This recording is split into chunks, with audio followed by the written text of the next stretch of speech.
babe.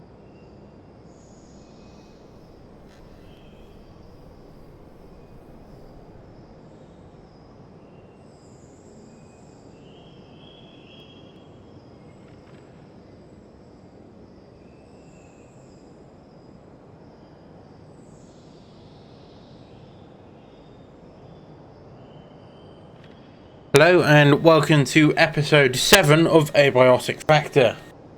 Now I'm continuing straight on from episode 6, and I need to reset the security system as my main objective. As last episode, my main objective was to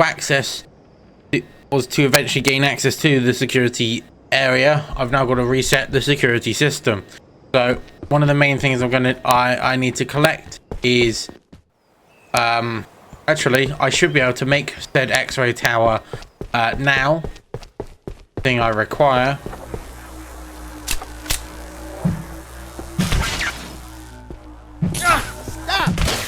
Little electrically charged bugger. I should be able to craft what I need now at base defense guy. Good.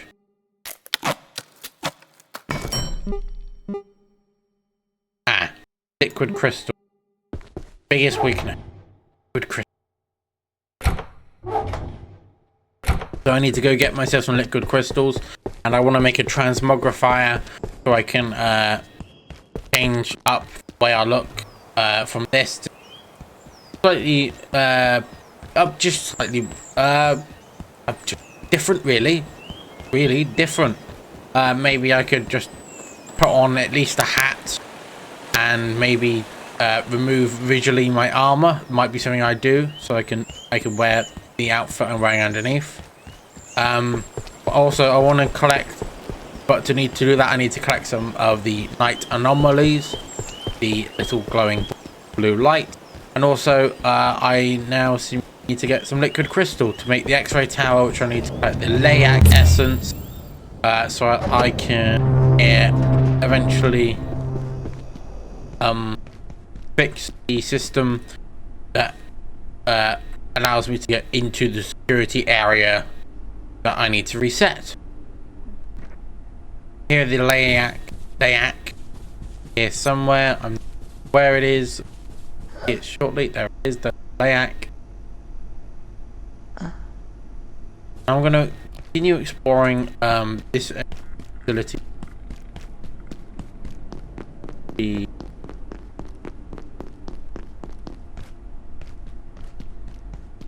think it is compared to that in rival. Who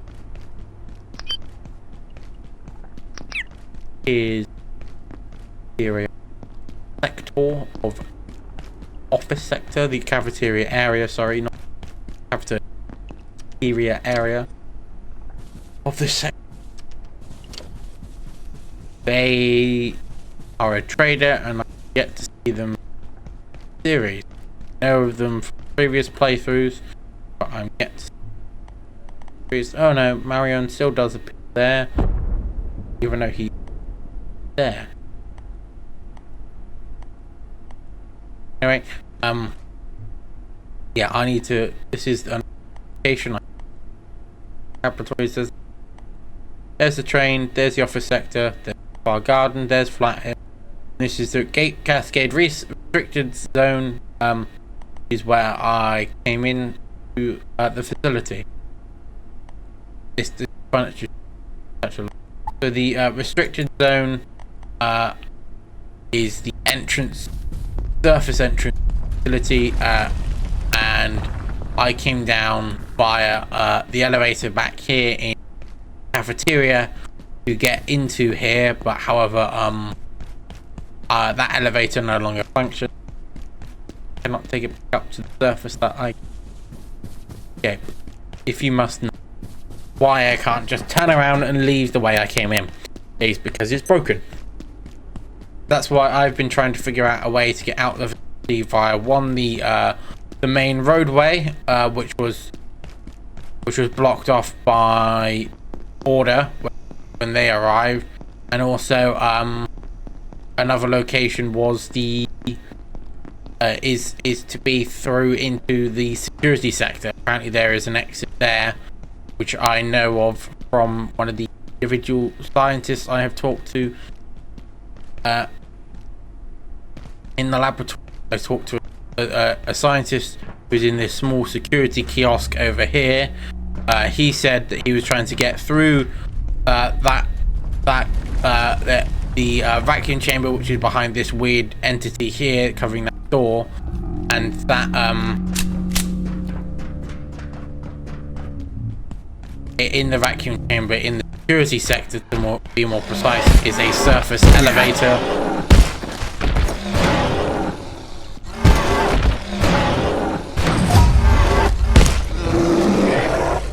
which I can use to escape the facility.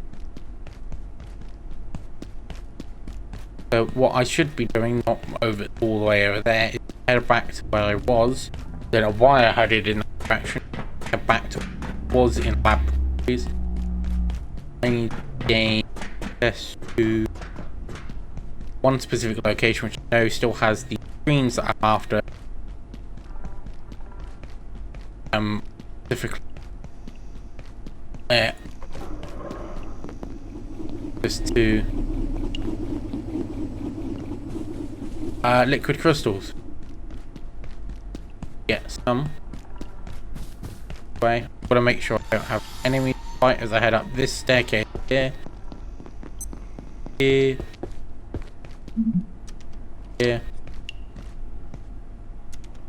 More monitors.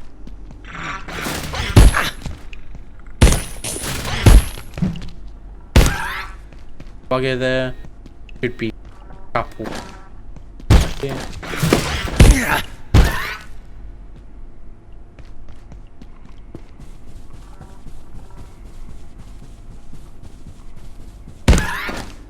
Yeah, so I've got several of these higher end monitors here I can destroy, as well as check this email and read that info. So I'll check this email first. We are webbing infestation. We've had another webbing infestation scanning last week.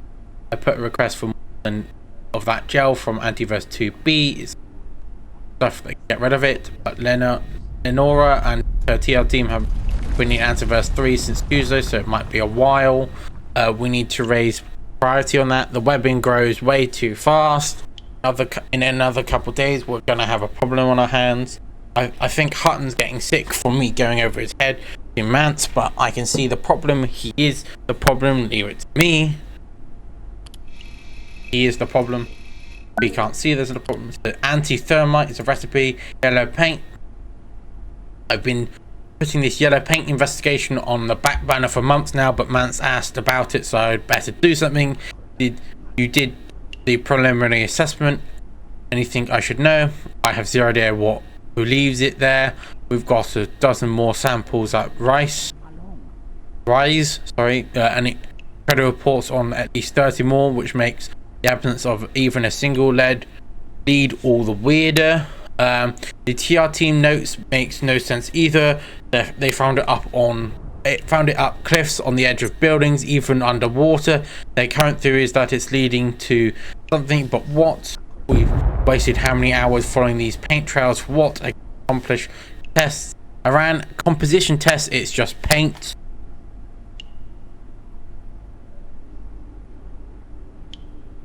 Two words: auto storage. Go more information. Yellow paint and photo shots. Here are those images from Roma probe. Notes these are classified tier 3 and should be treated accordingly. They have no idea how. No idea we have these. Image of Pluto for some random reason. Anyway, we've got some catch up on, it seems. Registry. IS-0173B designated electropest designated tank containment protocol. All specimens IS-0173B B should be kept non-metallic environments.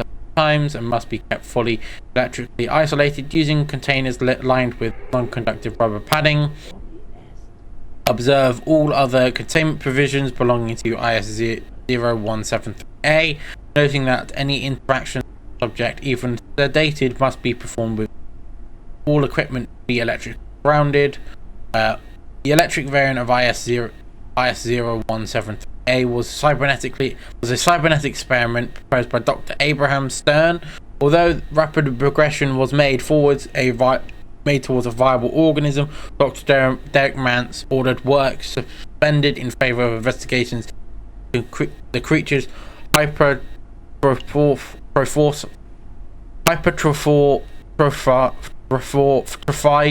evolution. The program has been hiatus ever since. I've got to kill 600 electropaths tests to unlock this further entry, so they're less affected by bullet damage and completely immune to electricity.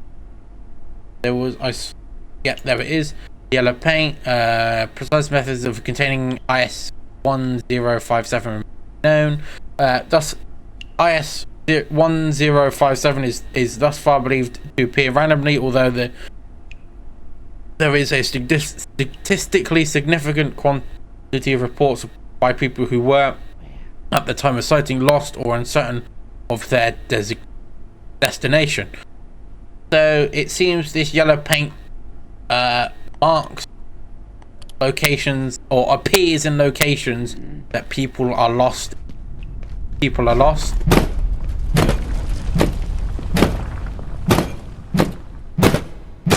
Which is an interesting fact, to say the least, because it means someone is watching people disappear, in a sense. People who get lost, go missing, people who are lost have some sort of individual watching over them who leaves yellow paint behind. I don't know if this is in the paint canisters or if it is directly just as paint, as for instance yellow markings. Is entirely unclear to myself.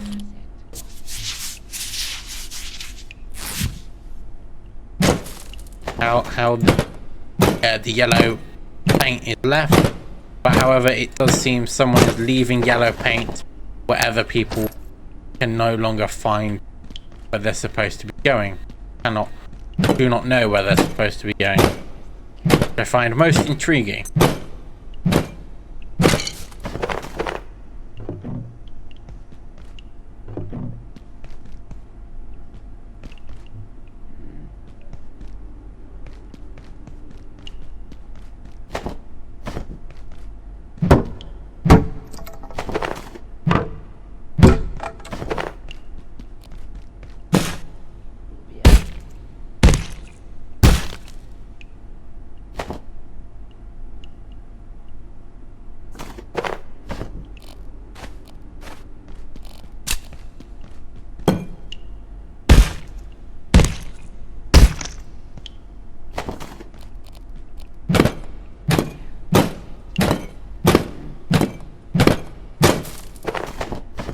Also, from the information provided to me by the facility, there has been some sort of link to obviously the yellow paint being able to be moved in some sense, because someone seemingly destroyed its containment chamber previously, and that is why there is access, one through its door, but also two through to it out of its containment into the space below. So it somehow broke through the facility. The containment cell the yellow paint is held in, but two, entirely through its retaining containment wall and into the space below it. Very unique, because it also required it to go through the ground to make such actions that went through solid.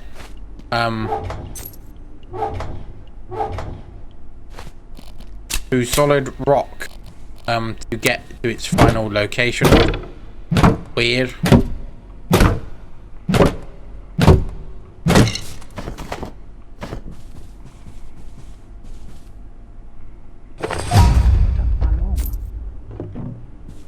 I don't know why me picking up rubber bands gets me an increase on the throwing perk. It is most intriguing. Because as far as I'm aware, it's not... Rubber bands aren't throwable. Rubber band balls, sorry. To be more precise.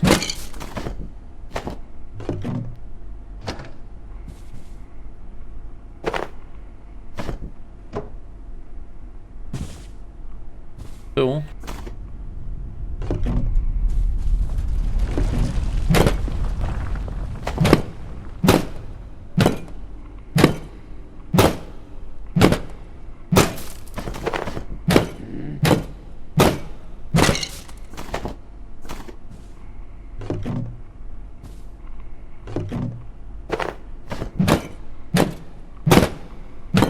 After this short excursion here in the sector, I should have plenty of liquid crystals and should be able to craft myself an X-ray tower. However, to be able to collect all the resources, all 4 items of Layak essence from the Layak entity, I will require it to at least appear 4 times over at least hopefully 4 days. That's roughly the period it takes for the entity here twice a day. It should be 2 days, but it may be up to 4 days to get all 4 apparitions or appearances of the entity. Any specimens outside of containment, return them immediately. Have an efficient and effective evening. It's going to be a chunk of time for I all 4 essence to repair or disrupt the security system that I need set up to it. Disrupt the security door I need to access, get through to reset the security system. My next goal. Dr. Derek Mance reporting, Research Director. We've discovered that direct observation from the targeted subject arrests 091's movement. It then dematerializes.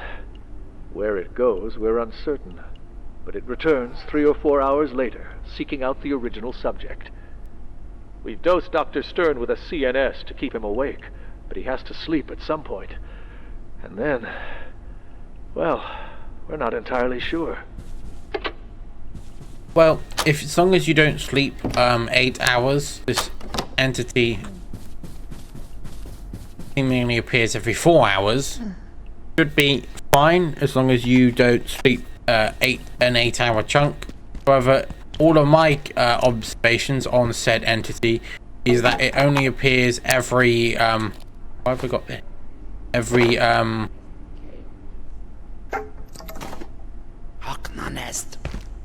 my scientific observation of Layak is that it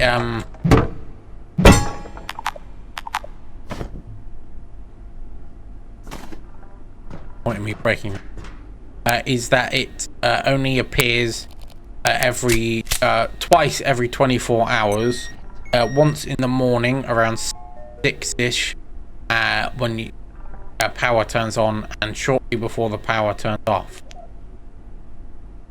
Just after the power supposedly turns on, and after the power turns off, before the power turns off, this entity seemingly Layak seemingly is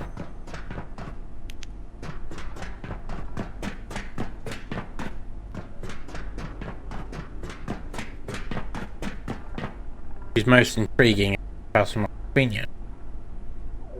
And don't forget, I am technically a scientist of the gate facility. However, I am not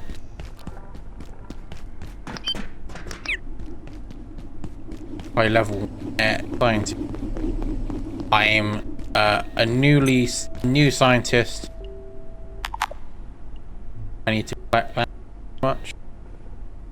Drop, you know what? I'll consult in case of space of anomaly. Anomalies are far more important.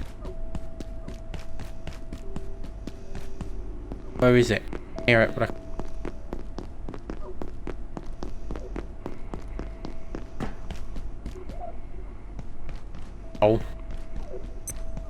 Oh, I should be able to.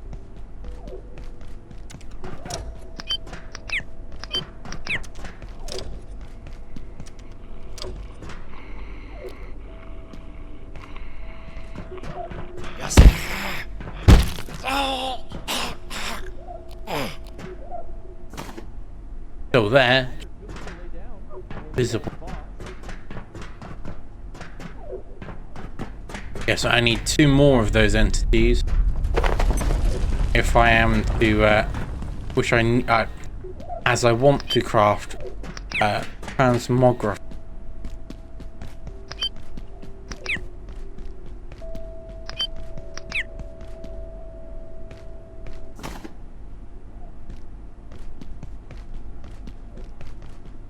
Best way to find them, follow the audio.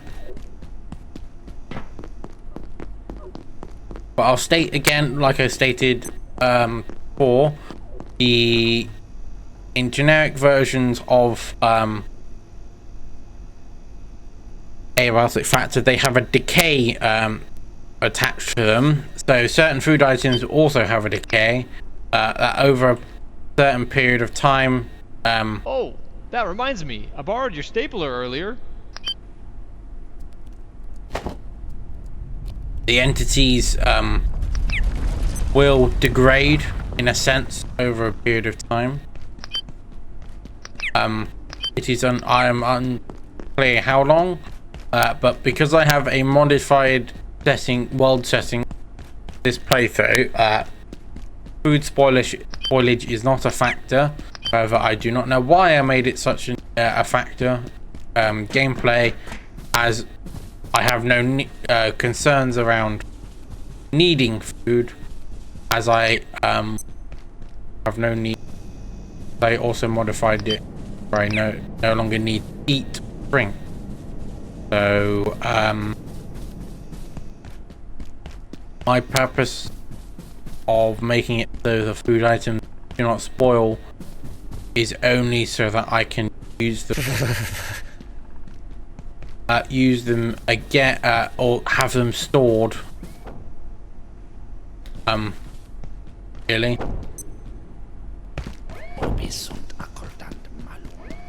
Hoping to find more of these anomalies, because I have less. Ooh, you. Finally, I got one. What exactly is? And I've got one more, because I only have 10 minutes left before the facility turns back on. These entities, there we go. These entities only spawn the darkness. Despawn during the daylight.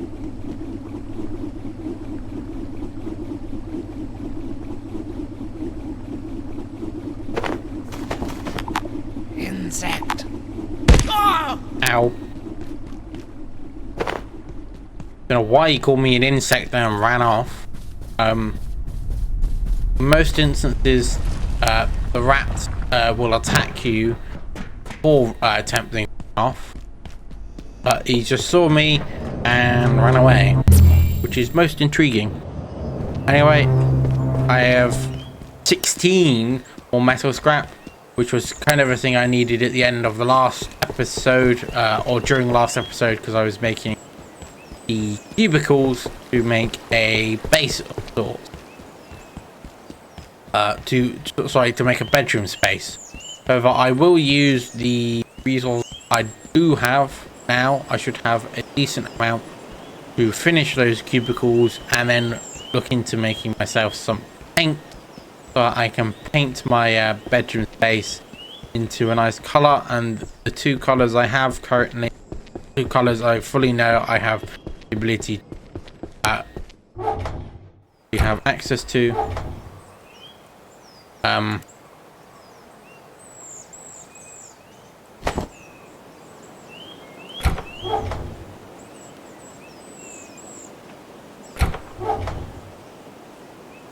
Sorry, I've got lost there. That I do have fully access to.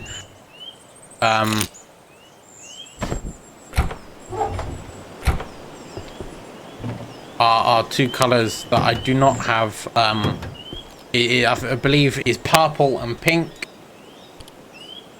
You check. So you've got anti-thermite. Oh, so I've got yellow paint, which requires solder, any glue, and XOR quills. I've got lime paint, which is any glue, solder, XOR arm.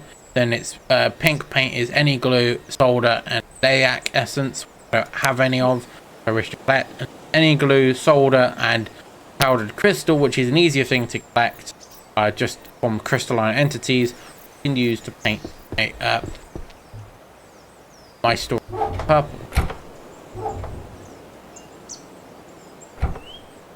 I'm going to probably look into using that key shortly, but what I am going to craft transmogrifier. Good here. I'm gonna make 8 of those. Nope. Max. Drop. Craft.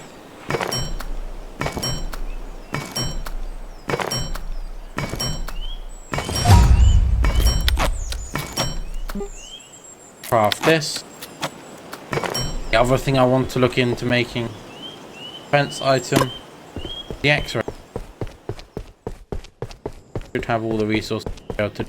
So I'm going to put this over here, somewhere there. Give me the transmogrifier, which will allow me to in-game edit my base character, but also edit my armor look different, like so. So I can take all of that off and look like this.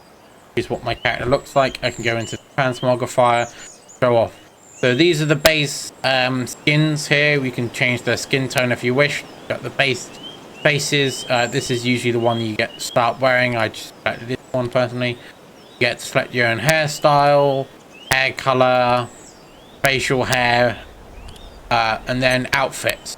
So this one is the standard lab coat. You've got a short sleeve version of the lab coat. You've got the survivors. You've got the beta testers lab coat.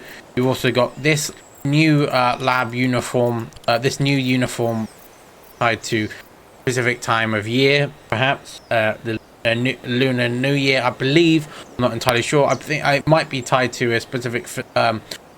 I believe it actually is tied to the Tory Portal world, but you need the DLC for.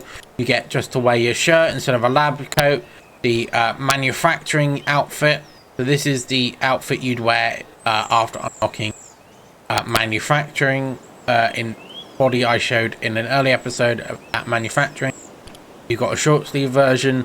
There is a this one, which is the outfit for a long sleeve and short sleeve version of the outfit from what's it? I've forgotten what this one is called now.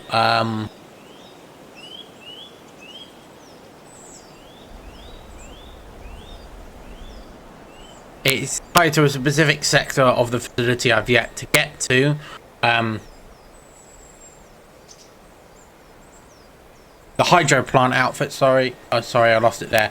And this one is a tie-in outfit for the crossover between Abiotic Factor and what was it? Something. It was this. What game was it?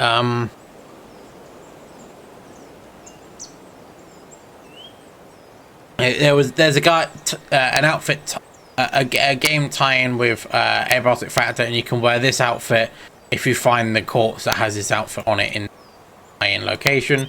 You can change your shirt color here. You can change your ties with a large variety of ties. However, this one here is a burnt out tie, which is the player can get once they can only get if they had early access. I don't know what this tie is. I chose the dragon tie.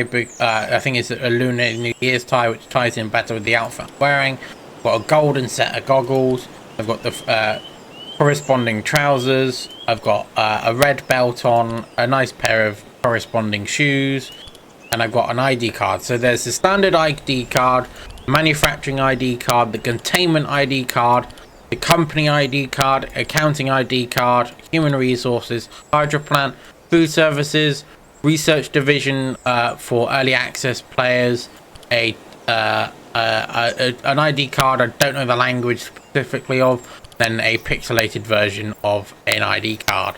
Now the research, the accounting, and the human resources are the 3 ID cards you can choose from when you start the game.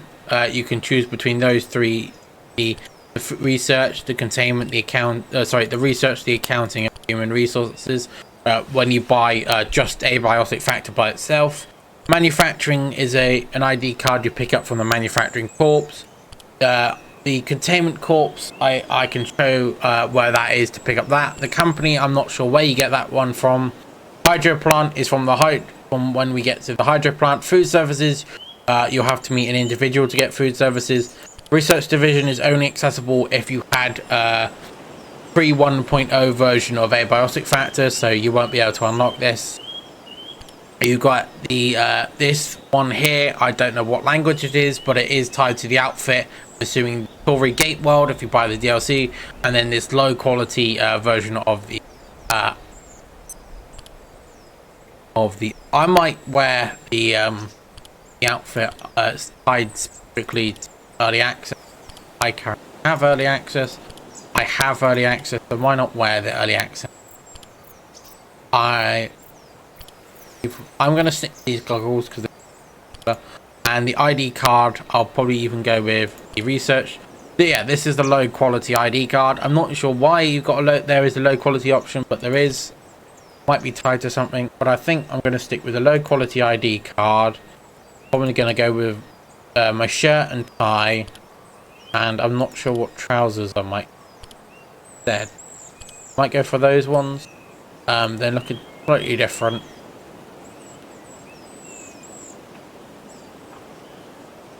Do I want to go with the shirt and tie, or do I want to go with this?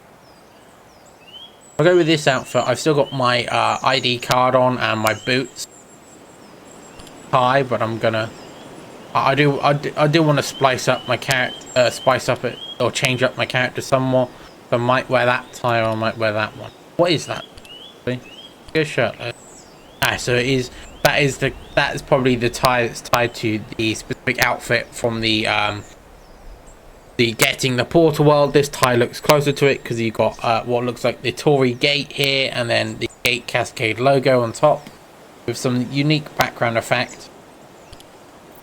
So if I was to wear this top on as well, it goes slightly with it.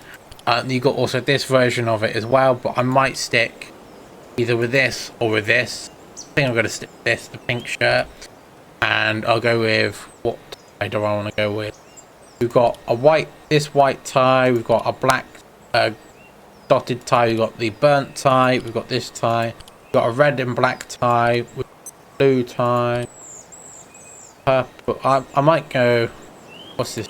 So I know we've got a couple of purple, we've got this pink tie, we've got this purple tie, we've also got a purple checkered, we've got this tie, we've got this tie which has got some purple on it, this tie with some purple but not as much, got some a purple tie there, a purple there, a purple there, and pumpkin tie, this tie. This tie has the layak on it, but I don't really like the way layak looks. I might wear this tie actually. This one cool because it's got an effect with it. Christmas tie, another Christmas tie, another Christmas. I think this is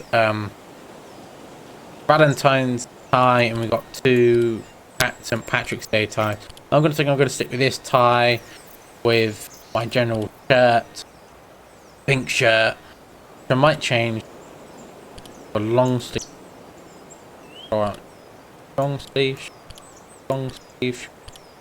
short sleeved shirt with maybe a blue pair of trousers. Bit of that. Maybe I could even go, you know what, I'll even go with my white bloody trousers. Nice mustache, golden goggles. Short stave. Then I can edit my armor in here, which I might do by picking up nice items here. I know it's kind of pointless, me wearing certain clothing items when I don't have anything fancy. Any way of showing off in a sense. Thought I had a nice hat to wear that. I do want to. That. My back, to be honest, the rat pack looks ugly. The most ugly looking backpack. So I'm obviously going to cover it.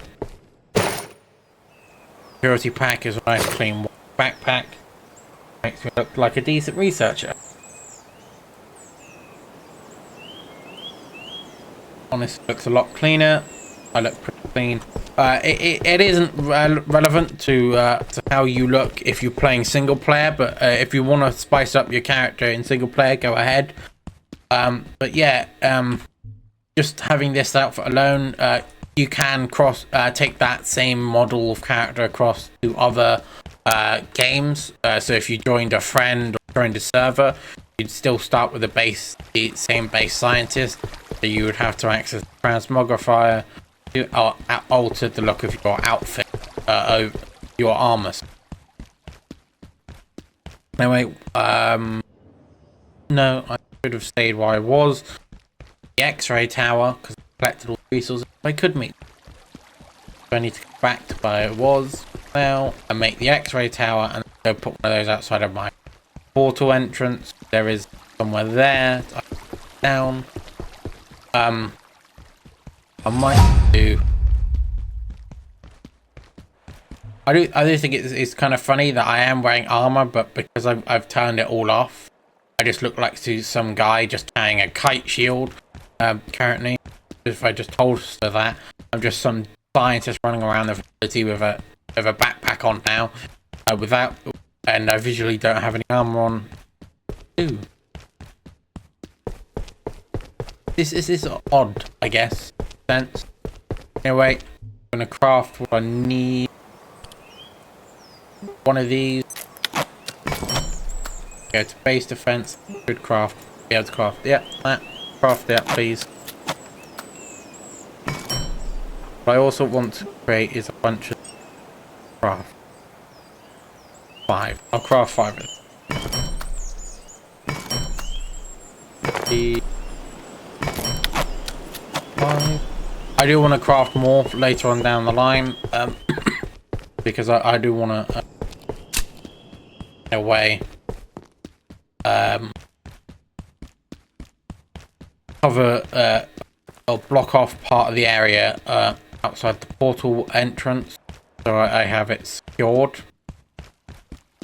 Because it would be nice to have portal area safer as soon as I leave the portal and what it currently sits at. I mean, there is the small room that the portal sits in, but portal entrance sits in.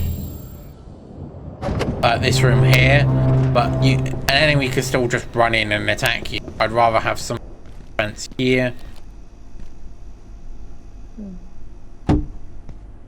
Craft this as quickly as possible.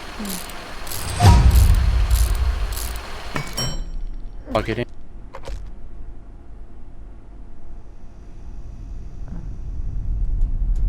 Hopefully not have to deal with it. And there we go. I've now let the essence this and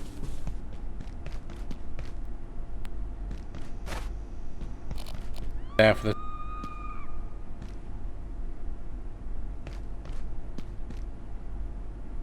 the reason I wanted to get. There we go.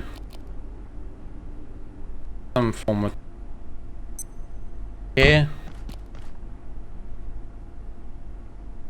video, and then I will be able to start this other side as well, leaving exactly space here for this entrance way. So I'll put one more sandbag in, and then I could look into getting one of the corner ones to come in a bit, but I do want to make this too tall, because then I'm completely invisible, and also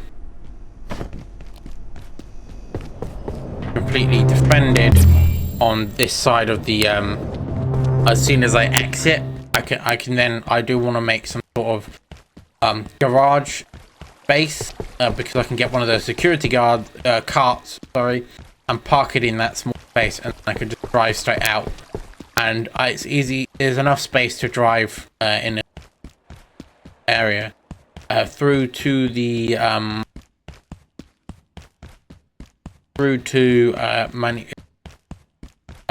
straight down to, so one I could turn into main office area, and then the other is just straight down into the laboratory.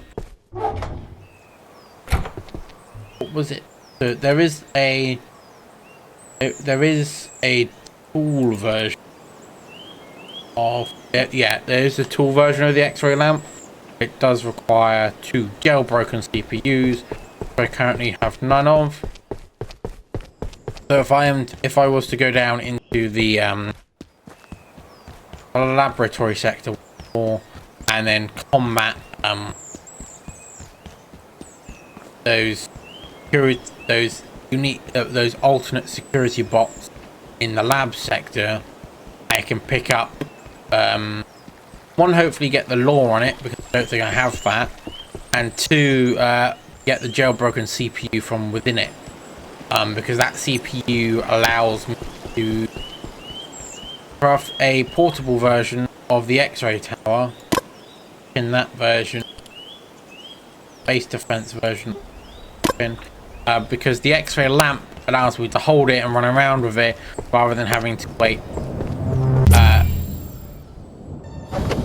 for this one. Though this one, it will be kind of useful because the LAYAC does often spawn in this area. Because of the portal world phenomenon, because I often use the portal world, because I use the portal world as my base, it often spawns when I'm inside the base, this general area here. However, I would like to have it on hand, the X-ray tower on hand, so I can use it, make use of the X-ray lamp when I'm running around the facility, if I happen to stay during the periods that it's spawned, the LAYAC, that's in the beginning of the day, the end of the day, just so that I don't have to be at one location to deal with the entity. I can be anywhere in the facility and collect the essence I require, deal with the entity.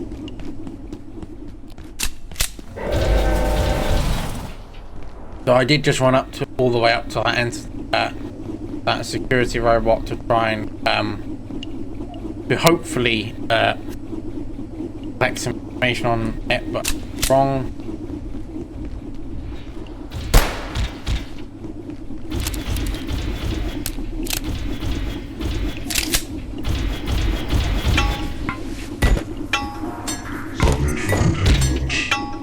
No, I will not submit for containment.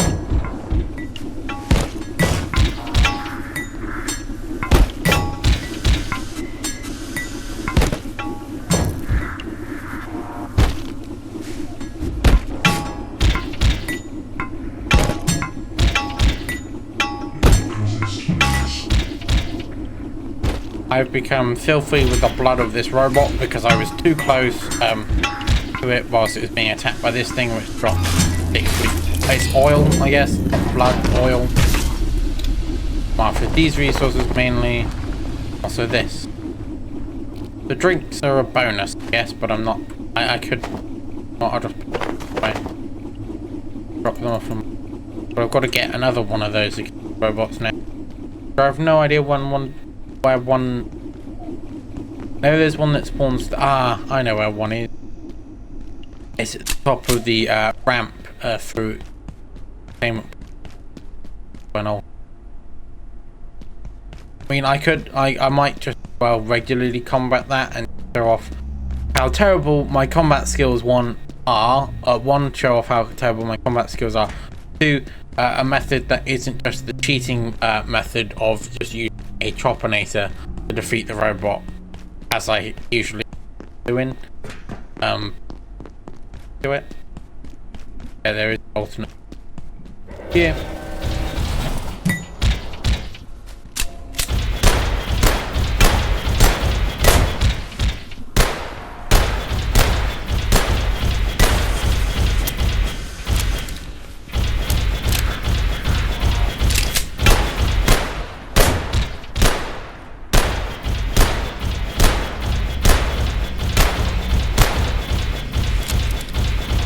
I mean, truthfully, this is a waste of ammunition. I can deal far more damage just with my spear. I also deal bonus damage, like so. Ow. I deal stagger damage. It's not the direction I go, thank you very much.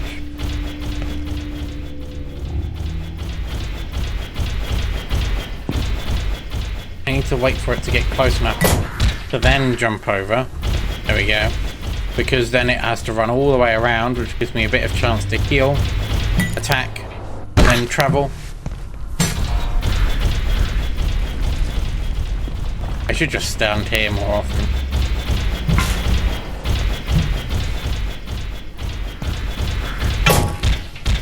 Could just run back up this way again.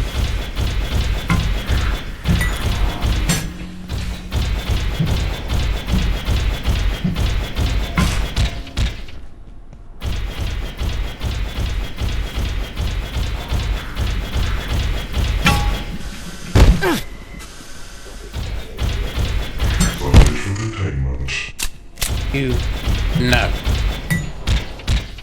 How about I don't combat? There. I'm pretty sure the electricity damage does nothing to it. The bonus electricity.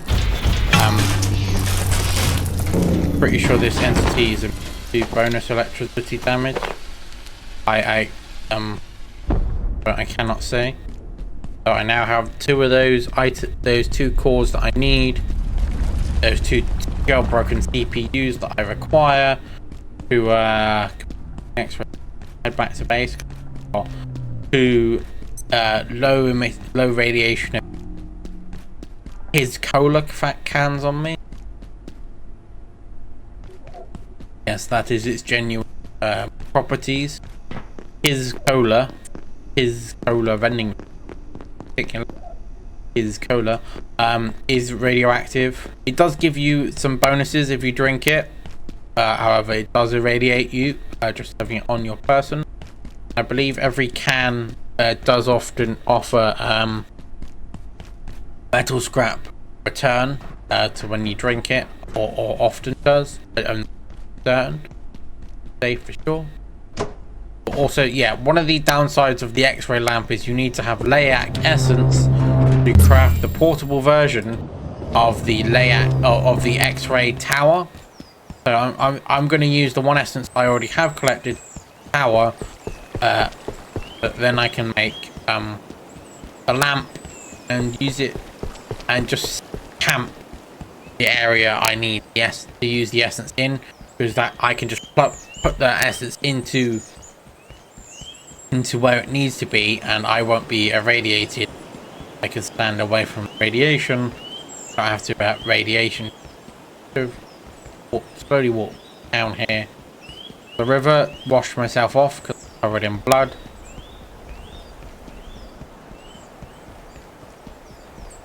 I know I can do it in the pond behind my house. Behind the house, sorry, not where my base is. However, I often prefer not to use that for some unknown reason. My brain just makes it or forgets it's there. But there is a lake behind the house. All means of water, boiling it. I mean, you could drink it if it is tainted, and so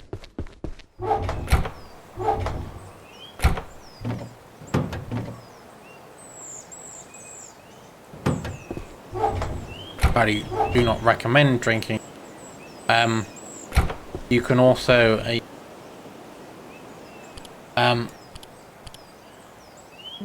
but to do fish, collect water, boil there, and eventually if you craft the alternate barrel form,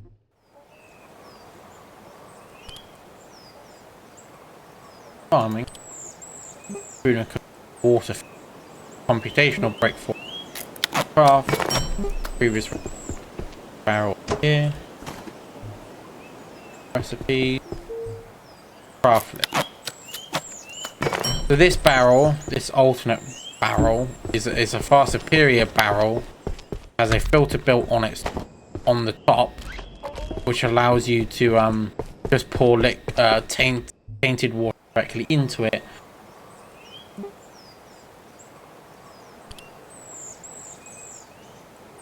Which you can then just drink directly from there. What they're gonna do? Rain.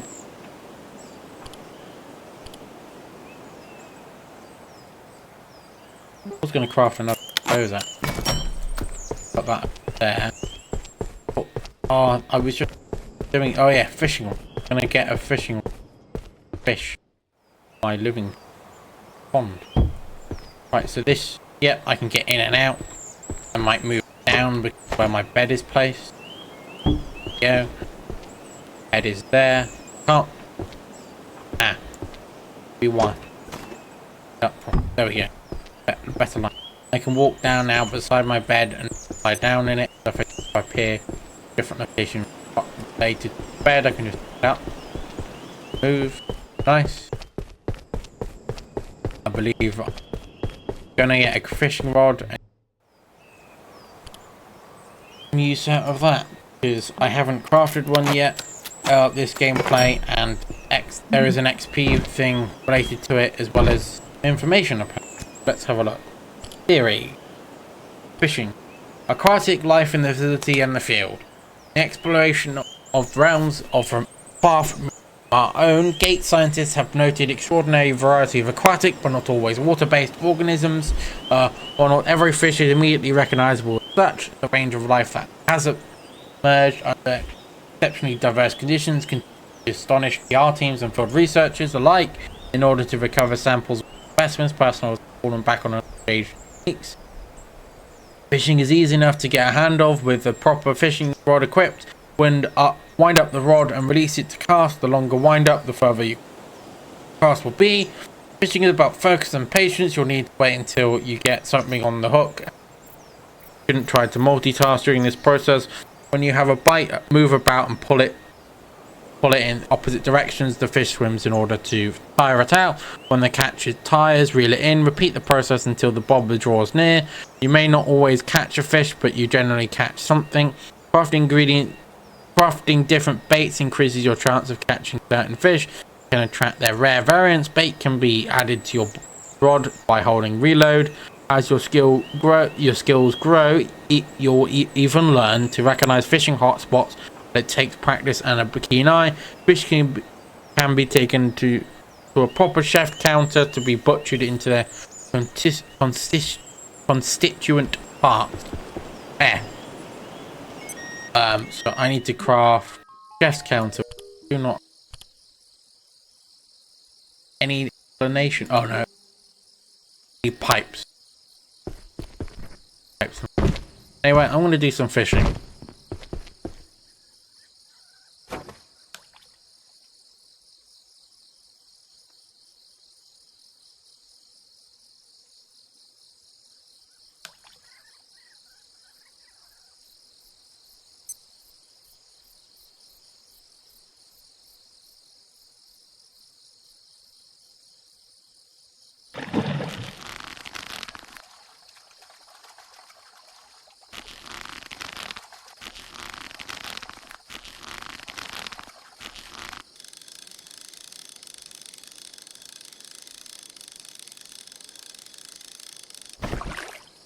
bioscrap.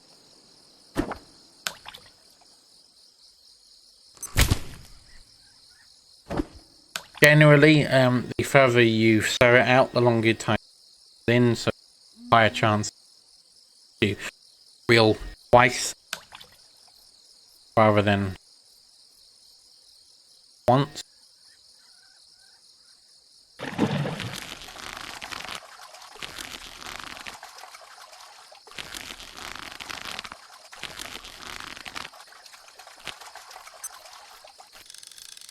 I will say it is a bit awkward trying to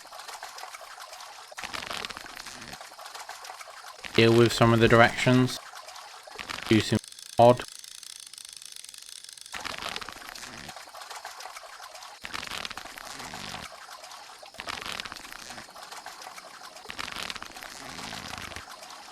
Specifically forwards. Why that's thing. But I've now got anti-fish bait bleach anti. So as well as polished human skull. A polished human skull, a human skull polished to the bone. This requires bleach. Craft bleach by using anti-chloric acid, salt, use sac, fish-borne bladder of craft the bait, sweet bio scrap, bait to lure common fish. My inventory, I have an anti. Can I? Yeah, I could. Using up all of my reverse wheat, that's fine. I've bait. Load that bait to specifically catch rarer versions of anti-fish.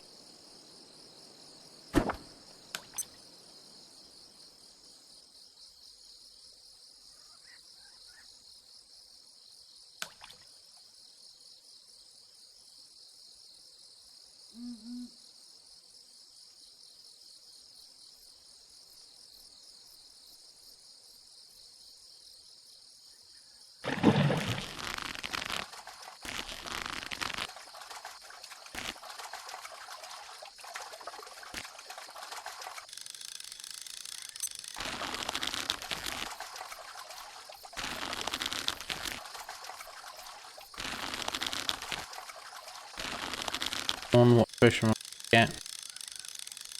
Rarer version. Way again.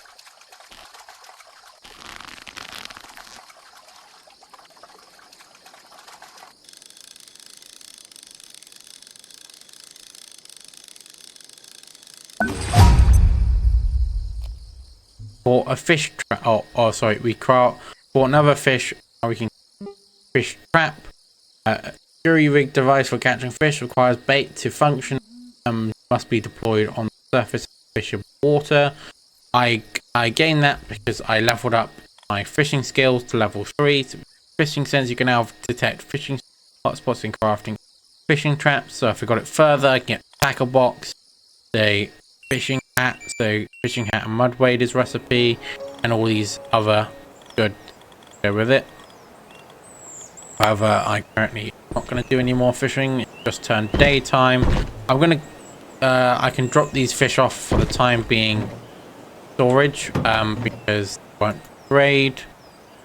They won't decay because I don't have food decay turned on, and until I collect some more pipes I can't butcher them anyway. Disappointing. I believe I will get some more crafting recipes after collecting meats from fish, or the resources from the fish, like their bones, other bits and pieces. Yeah, I've got I might unbait this now. Anti-fish bait, which is the mortal world based fish. I do want to go around other dimensions and fish, to be honest. I know there are different fishes elsewhere in other portal worlds, but also there are general other fishing hotspots found throughout the facility. I'm expecting to see the Layax. Hear it.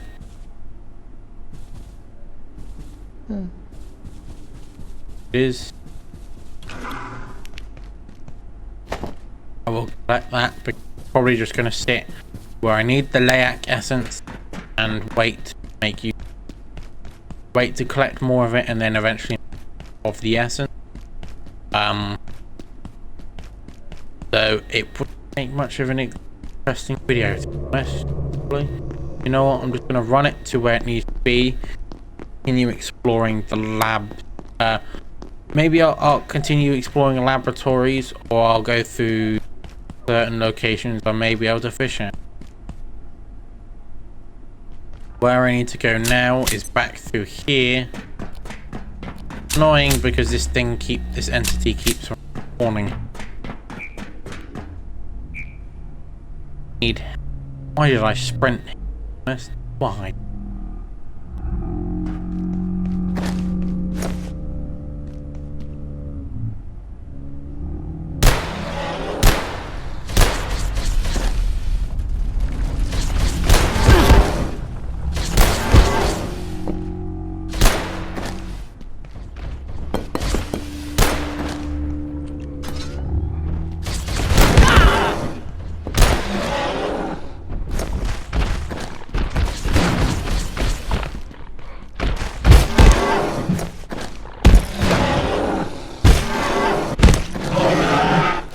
Be completely honest with you, I don't know how when it falls at me I am launched in the air, but I am.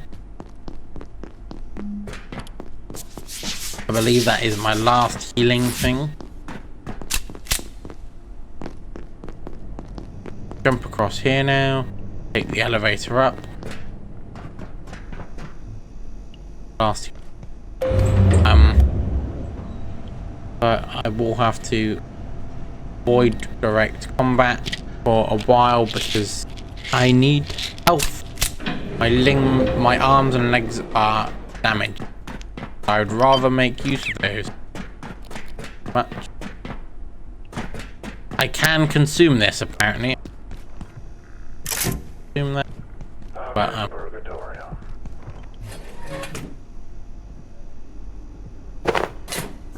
stupid of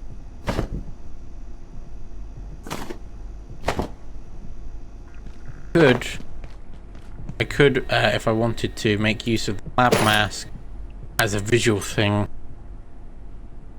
So I don't believe if you have the mask or any other item transmogrifier that the things they can apply, the bonuses that they can apply will actually function.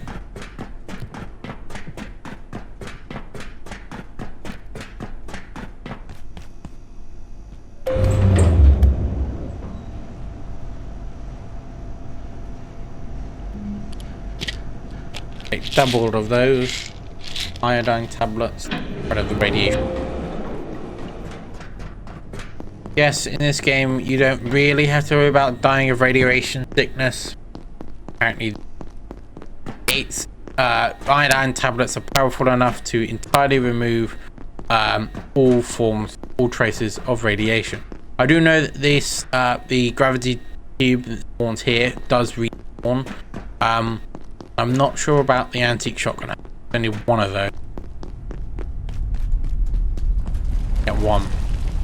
Anyway, if I had more shotgun ammunition, I'd use that over this pistol because it deals.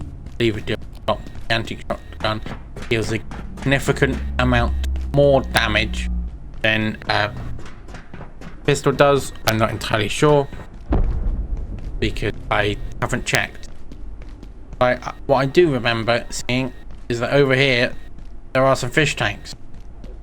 Can I fish from these aquariums? That's a genuine question. I know they don't have any roofs, or this one doesn't. I know this one does, but can I use this one as a fishing spot? So I can get up here, I could fish from up there. I know it sounds stupid, but why not attempt it?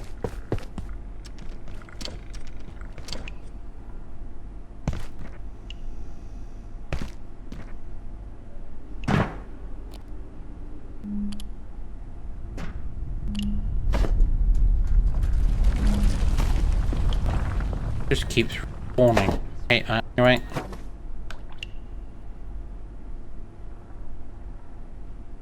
Does look like it is a prime fishing spot just by that thing going on over there. I can fish.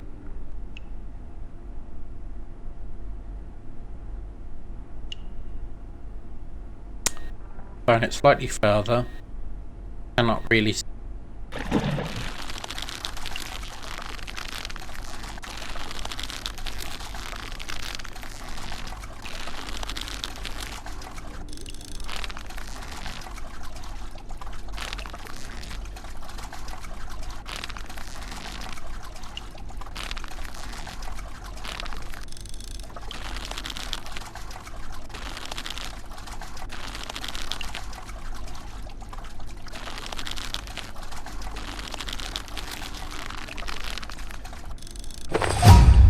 Okay, and I caught another anti.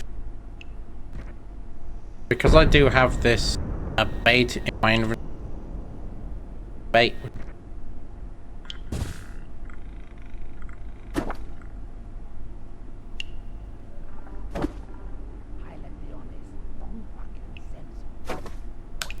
Oh yeah. See? Visual fish spot now. It is funny that I can fish in a tank like this. Logically, why the heck would you ever fish in an indoor aquarium? Why? Just logically, why? Wouldn't ever be allowed to. One. Because you'd be some sort of security guard would stop you from doing so, but also common sense would stop you.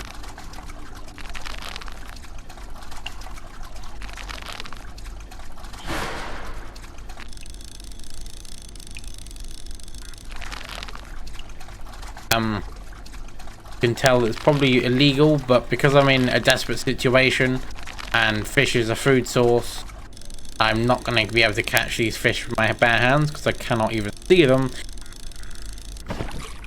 Why not use fishing rod and bait to catch fish in an aquarium? Why not? Not like anyone's here to stop me from doing so, because I defeated the security robot that was here. Aha! And also because there's no other people that I've met so far that could could stop me. One thing I do need to do is go find some pipes. Find pipes. Pipes. Need to find some more pipes. I have no pipes. Find more pipes. I want to make the food bench. Sorry, the chef's, but I can actually chop up these fish. Butcher these fish.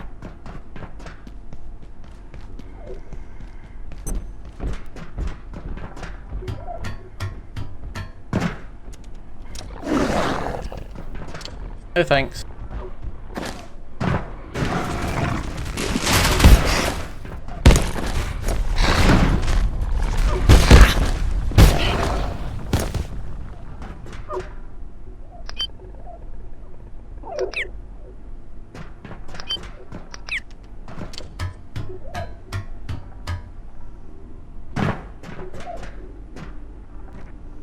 Oh, no. No pipe shot.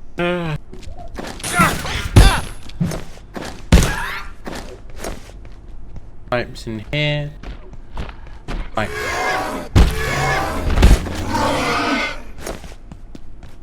Finding pipes when you don't even full pipe. Do you think I know where I can find some pipes? Back in over in the sector. Usually a butt ton of locations. I'll probably go check over by the kitchen. There was that room that passed through original exit cafeteria that had pipes originally. More pipes much from. but afterwards.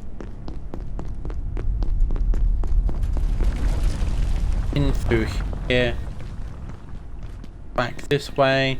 Eating a test way. Bye. Back here where I got my pipes originally. Any more though. These pipes haven't respawned. Looks of it. This is where the pipes originally spawned. Why are there no more pipes? The point did more pipes. But no.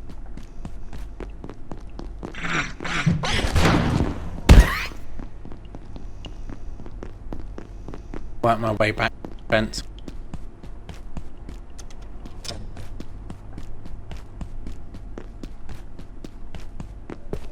Bridge vent. Be over here. I still wish to be able to go up in.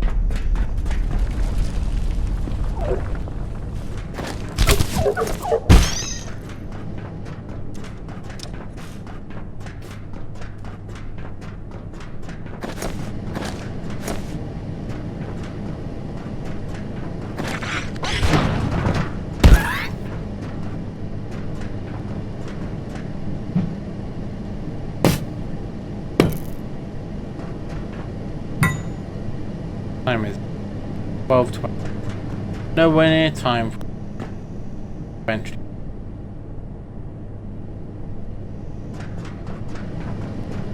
Quite not getting out of it. Yes, no. One of the things is possible is to go through the vent with the fan, which gains me access to the room behind here. This room in particular. Flow transit. This room here is locked from this side, which is ammunition in floor that I can only access if I can make it through the vents at night. That's when the fan turns off.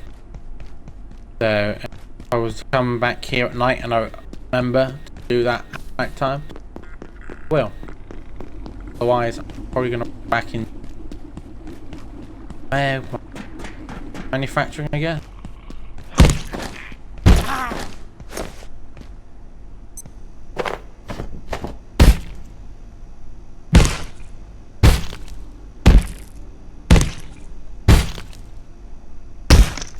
There we go, the rat suit. So you put on this rat suit and you get the lab rat you went for. Rat. Having these two items on, the backpack and the rat suit, you gained an achievement. Anyway, so a hazardous, the information is a hazardous environment suit adorned with odd markings greatly reduce radiation buildup. A stuffy suit will increase your thirst and slow you down. Almost completely blocks incoming radiation, whereas immune to spores and other airborne viruses. Ostensibly, these lab rats are known as meticulous as they are unhinged, combining deep science with utter devotion to the cause. This path led the rats to a field of science that may not even exist. Which is interesting, because that would mean they invented a form of science. In plain English, you're telling me the rats invented a form of science just so that they can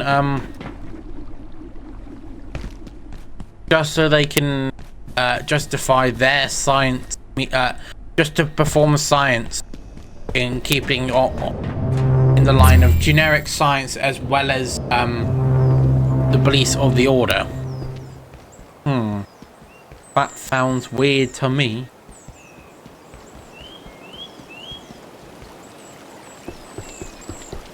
Very weird indeed. Anyway, I'm going to head back up this way.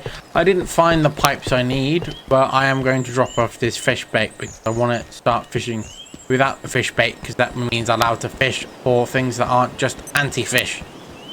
Because the fish bait only seems to pull specifically anti-fish, and I want to try and catch other fish around the facility. I can't unload the fish. I can switch from using bait to no bait, but then it just forces me to use bait again. Weird. So one of the things I was going to do was stick the rat suit in there, and then stick. You know what? I will stick the lab mask there because I want a specific head item that I've yet to find. I don't want to cover the rest of the. I only want hat on, and yeah, a hat I want. I haven't collected yet because the hat I want is one of the berets from the order captains. Get that? I will have to beat up an order captain.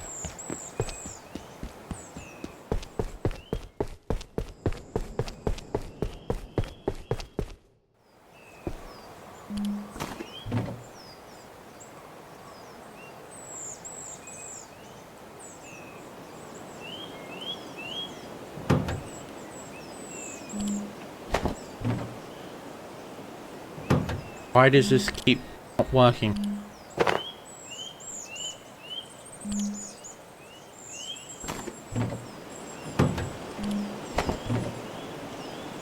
I don't want this fish bait. You have to use it now. You won't let me not use the fish bait. Because as long as I've got fish bait in my inventory, it's just keep giving me fish bait. I'm automatically on the fishing rod. It's annoying.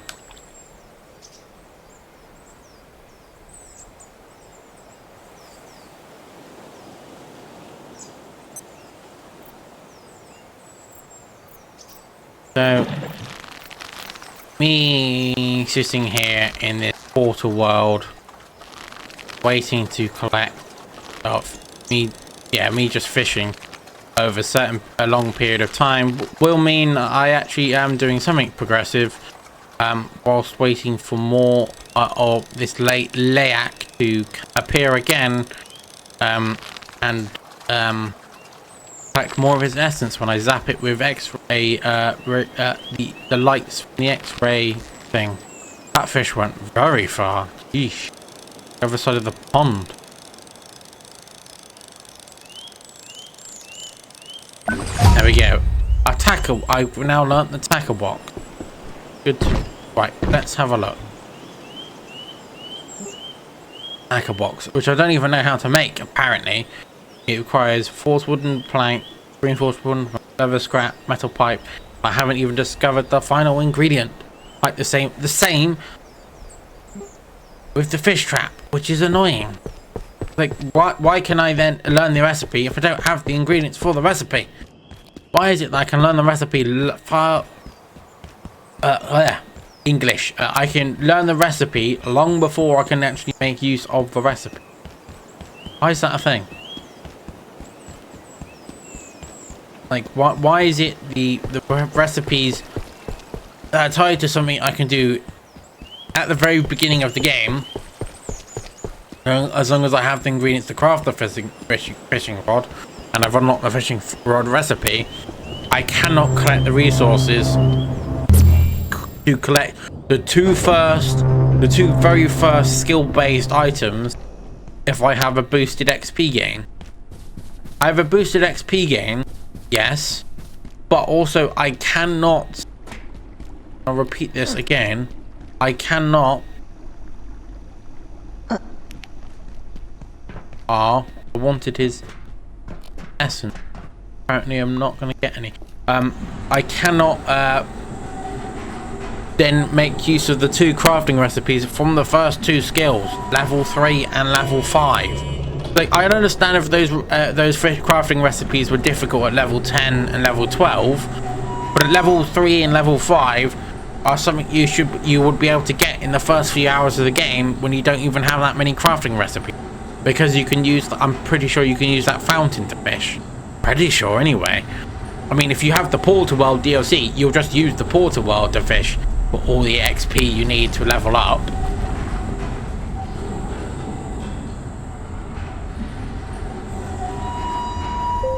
I believe there's some pipes here that I specifically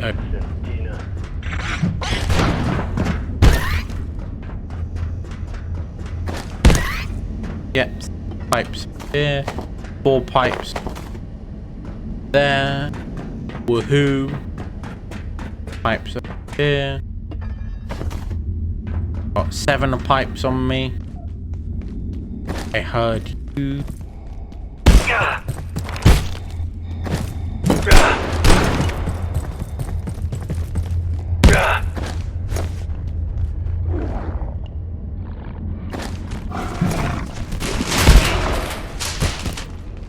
Go away. I don't want to deal with you, thank you.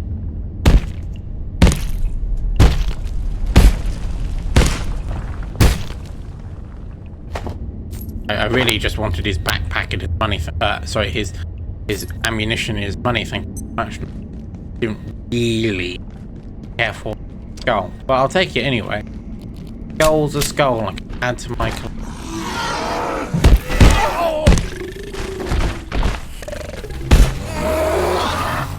Yeah. Wine and. I want ammunition. And I want skulls. Skulls from what I guess. I could say skulls for the skull throne. Cough, cough. Something about blood for blood god and skulls for a skull throne, perhaps. I mean, like if I can get enough polished skulls, I guess I could craft a skull throne. Something I can look in crafting. Getting a skull throne. Cough, cough.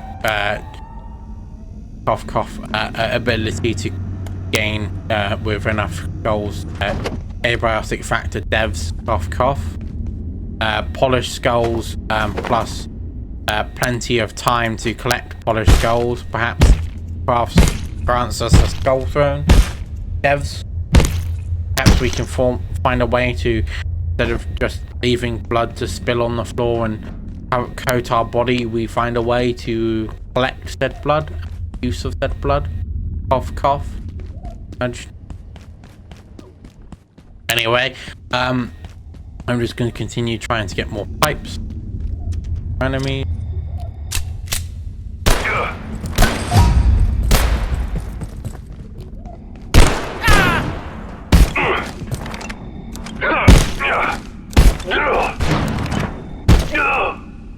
I guess, as you saw just there, I've made use of my pistol enough. I should be doing more often. Yes. I unlocked a new crafting recipe. The biometric arm maps. These arm maps don't provide much armor, but they do allow the wearer to operate certain weapons. Allows the use of basic military weapon. So that skill plus that specific item and the added bonus skill of mil spec, I can use the pistol of a captain of the order captains, as well as the order and the SMG I picked up from the previously. I can now use them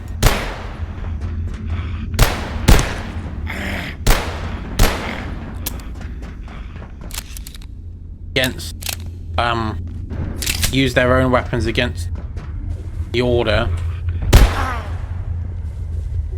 which would be which is pretty great, I guess. So this liquid radiation seems to be boiling. Hear it bubbling away there, which is great. Gonna take some iodine tablets, which I think says on them radiation softened or something like that in some language that I quite catch. Oh look, metal pipes. After. So I am gonna shoot some more of these individuals and get my accuracy up even more. Yes, I would like to.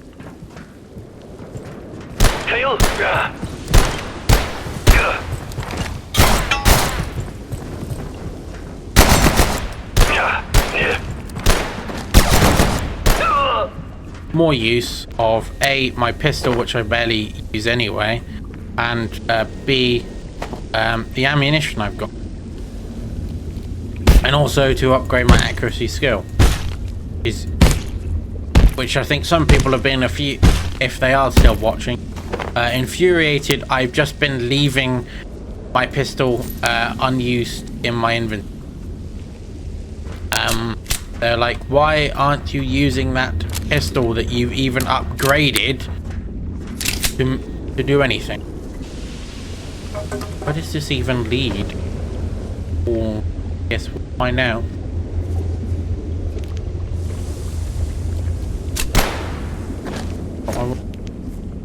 Pistol flashlight. Pull it down. So it's just a drop down here. I dropped right on top of a captain, and I knocked off the hat I so very much want.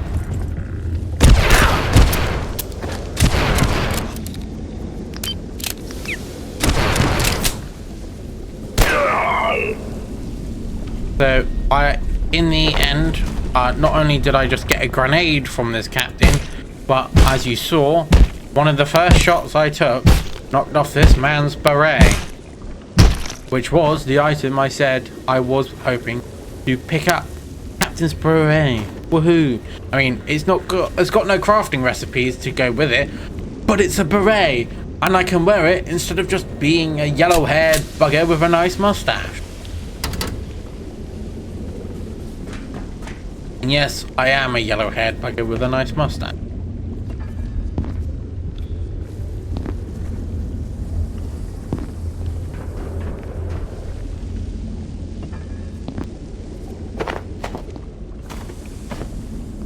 And I'd rather not be plain yellow-haired bugger with a nice mustache. I'd like somewhat fancy. I check. Yes. Good evening. Today's power primary. Wish there was an easier way to get out of computer terminal. Shortly. Have a safe and successful evening.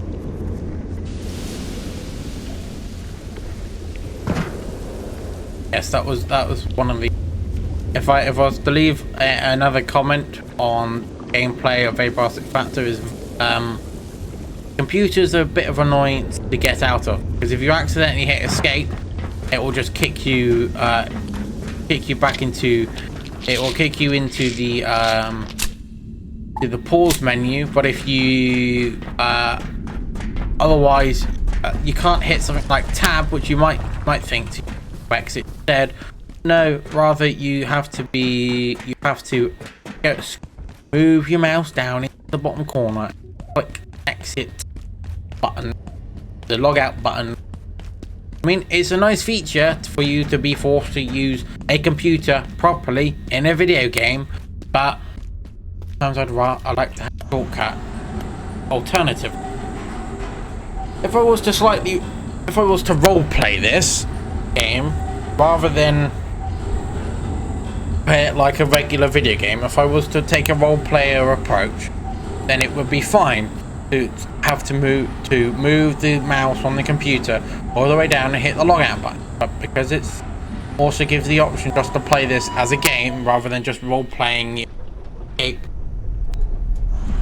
from Cascade facility, I'd rather have the ability just to quick exit instead of having to take a longer approach exiting the menu. I've now collected 2 items I was after. The grenade is a bonus, but I was after those metal pipes, as I've stated earlier and a couple of times now, and the beret, which I'm going to put on immediately.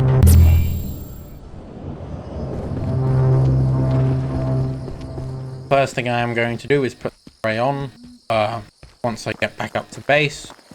I did not know. I never noticed because I never looked. There is a small stone path here off the main path leads to that pond. I was not aware of that pool of joined. Well, it's not really a pond. It's just part of the river. Got the small waterfall there, and have two offshoots from the main river there. I know some I did take GCSE geography, but I do not believe they're called estuaries, because those are what lead into a river out of it, correctly. I may be remembering wrong. That was now... Oh god, when was that? That was finished GCSEs back in 2021. About four years ago now.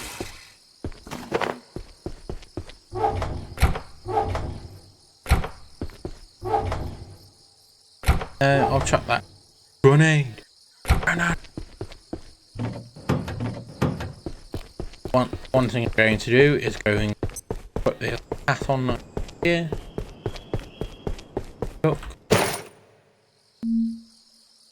That in place. Go. Bastard wearing a beret and a bright yellow mustache, and somewhat militaristic. This is the best I'm going to be able to do until I can find, as I am aware, thanks to the dev blogs, there are outfits that belong to the Order. The Order do have outfits somewhere around the facility. I will require to find them. And see, just looking at this, the biometric arm wraps crafting recipe requires 2 security bot CPUs, 20 military electronics, and 10 human arms military, the arms of a soldier. They've got to kill 3 more of those soldiers and hope that when I chop up their corpses, I get their arms, or more if I have to, or more, depending on how well that goes, to get the arms I need. I'm gonna chuck you over here. Stick you. There we go. You can plug that in as well. I think that this will be all the power-based stuff I will need here. I'm going to take these fish out from up here. Sort of that. We're going to use the fish prepping station. Take 1 fish.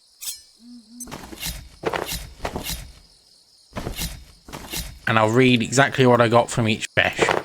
So I got 10 meat, 10 raw anti-fish fillet, fillet from an anti-fish ready to be anti-cooked. Terrible joke. Will cause sickness and vomiting uncooked, used in 1 soup recipe.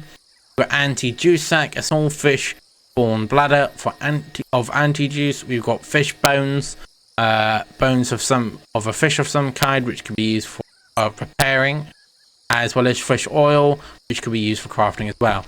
So for the time being, that's full, almost all full.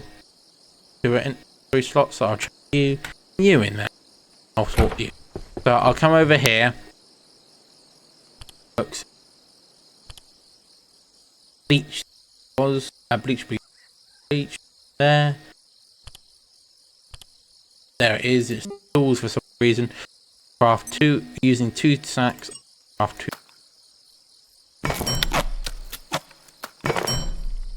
I'm gonna then craft a couple of these. I have 19 human skulls. 2 of them are gonna come into this. Hopefully I can place them close enough that eventually I can make myself a skull throne. Yep, I'm gonna do what I can to make myself a skull throne, because why the heck not? So let's have a look. See, to check journal up here. Fish. So that anti-fish tells you the information about it. More specifically, soup recipes. So 1 theoretical soup is this one. That's the only one that uses that specific set of makes use of that meat.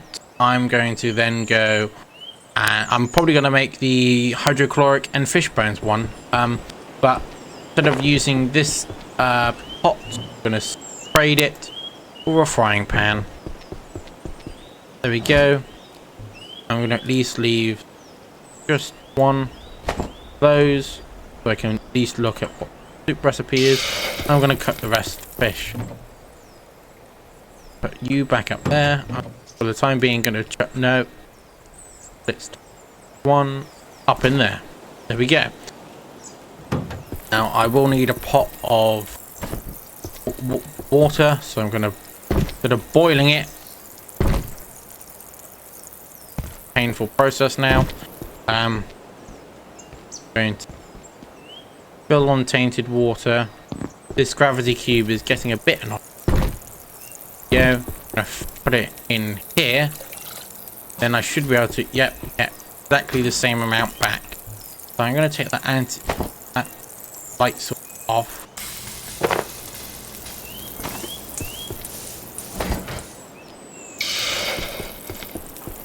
There's the cooked fillet. What I need is one of those. Put there. Then salt. Was it in there as well? I've lost it. Lost the bones. How have I done that? There was the fish oil. There's the fish bone. Split that one. Go there. So I need to put the fish bones in here. Hydrochloric acid.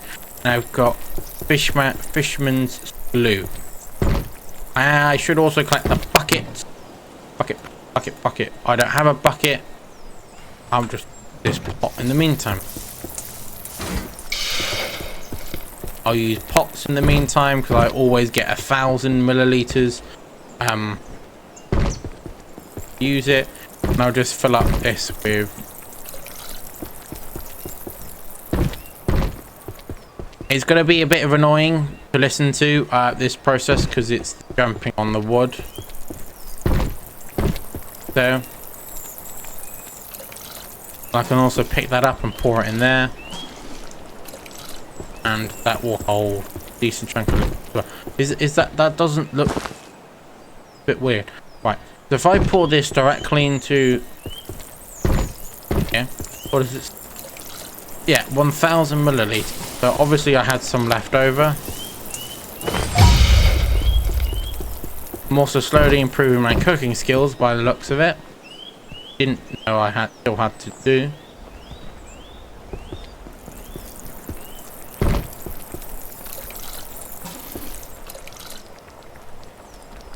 You know what? Right.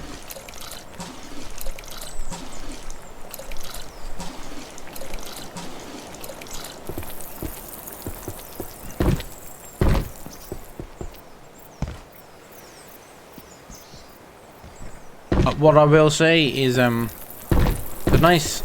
it does sound nice to have this bubbling sound effect in the background.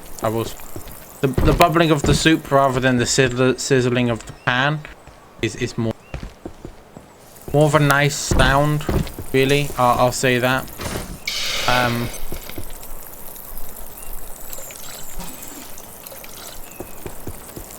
I do personally prefer the bubbling of a soup as a background sound rather sizzling pans in this game. I am disappointed that there is the Christmas tree, if I craft that, does play music. I am sad that the devs have not added any form of music to the game.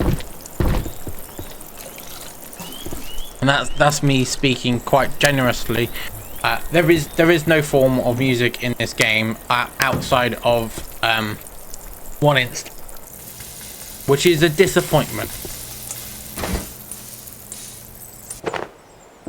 To be honest, it is a disappointment that the devs don't give you any form of music which you can use in the background. Like, why?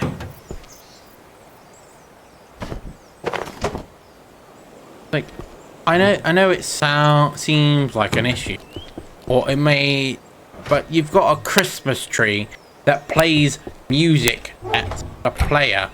So how is it so hard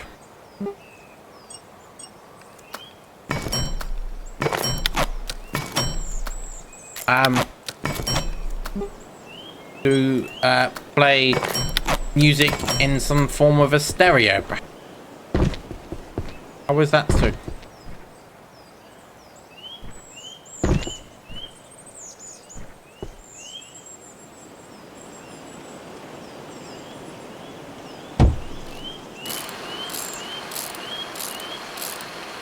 It does. I mean, it would be nice if we get an alternate. For a long time, this wristwatch item actually didn't exist, and I thought you could potentially find an alternate to the standard wristwatch. I mean, that's something I hope that comes in the future, either through modding or generic dev release, is alternate watches, because I wouldn't mind having a version of the watch that plays music. Wouldn't that be? Because I know we have one watch, but yeah, it's just functions as a watch.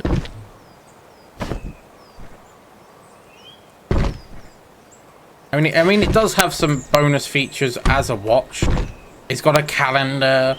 It's got a calendar. It's got the date, time of day. It's got the weather. It's got the temperature. So it is basically a smartwatch. It is a pretty smart watch for 1993. But when did we start producing watches with? I mean, the thing is, the next thing we made after an iPod Shuffle after the iPod was the iPod Nano and Shuffle, and those things are pretty outdated these days. It's not too extreme to have something like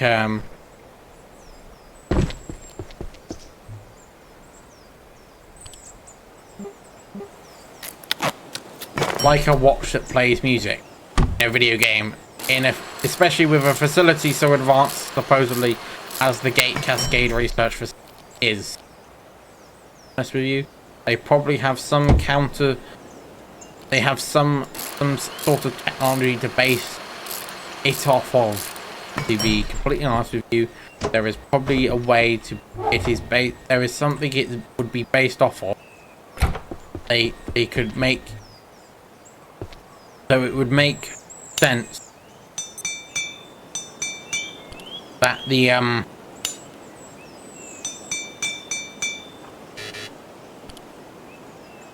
that a watch could. It would make story sense for the watch to play music in some form, because it does get quiet at times. There is occasional music in gameplay. If I actually turn my music on. That's one thing I should do.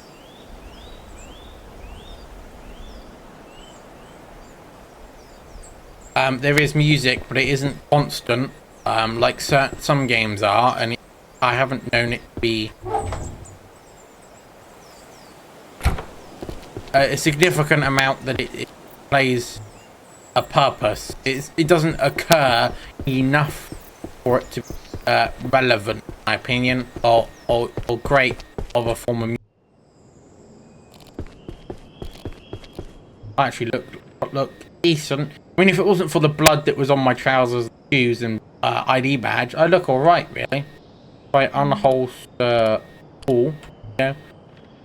Holster. Yeah. I look pretty decent. I mean, if I turn that off, there we go. Got bloody shoes, bloody trousers, bloody name tag. But I've got pink shirt, a nice tie, an order captain's hat, a makeshift headlamp attached, a pair of golden goggles. I've got a nice red belt, and behind it in front of the red belt is a bright, horrible blue fanny pack. If I didn't have that on, my inventory would be smaller by 2 slots. But I do find it disappointing. You specifically have to take that skill trait to have 10 inventory slots rather than. I do hate games that don't give you, specifically survival games, that don't give you all of the inventory, all the hotbar slots. Like, why do I have exactly 1, 2, 3, 4, 5, 6 inventory slots in a row, but I don't get the full 10 hotbar slots that is kind of synonymous with most survival video games? I mean, it's not all of them, but most of them do have it. Even stuff that require you to collect a certain amount of clothing items that give you enough inventory space, then it gives you the added bonus inventory slots. Like, why isn't that enough? Why can't I find the fanny pack instead of having to take that as a job requirement? Which then I have to take if I go into it again, into my skills. Why is it that I have to take the fanny pack and then have to have dry skin, weak bladder, and hearty appetite to counteract that, as well as the brain and the thick-skinned, when I could just have the thick-skinned brain at and then not have to take any negative side effects when creating my character, because I find a clothing item that will pick up those final, that will give me the final two in. What is this in? Super Fishman Super. That was the next best thing to focus on. Maybe some fishing. Do old fishing. Yeah. Go back to tank. Stop me. But also, because I want to wait, I need to wait for the layout or to reappear. So reappear somewhere.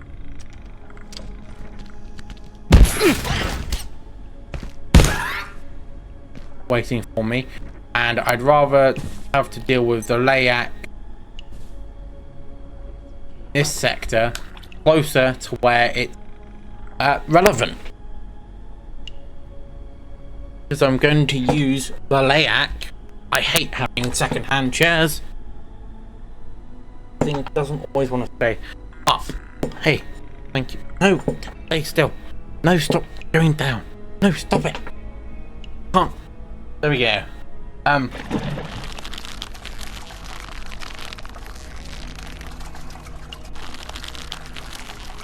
But yeah, I need the layout to reappear, because I need the essence to do the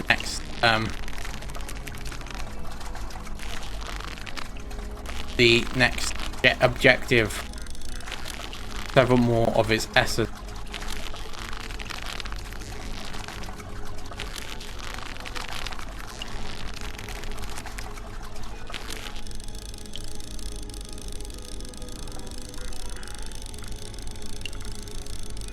Hopefully I haven't broken it.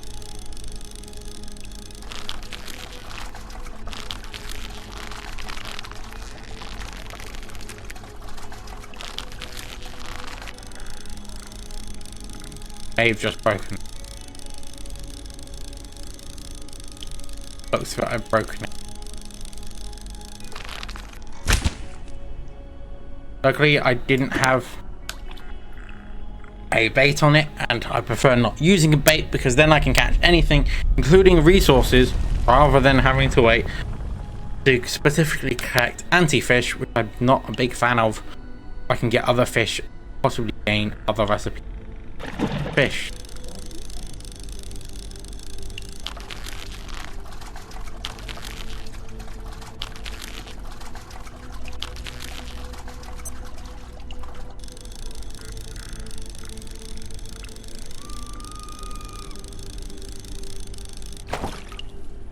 Got bioscrap.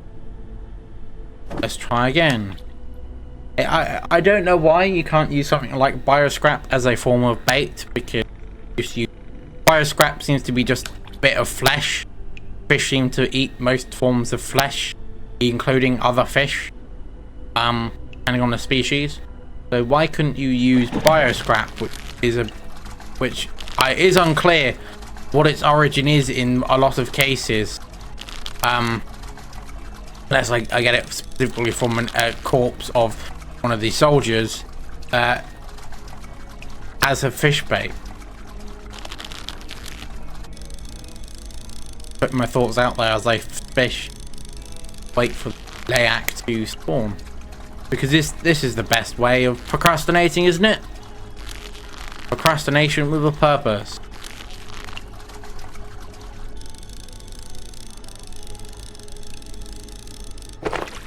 We got another anti-fish.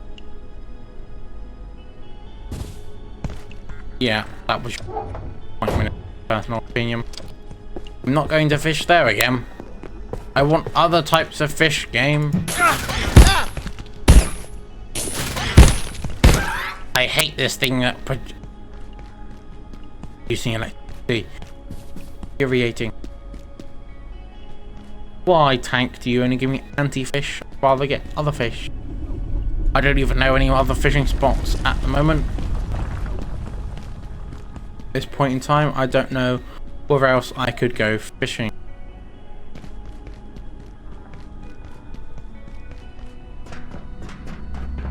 No other sources of water.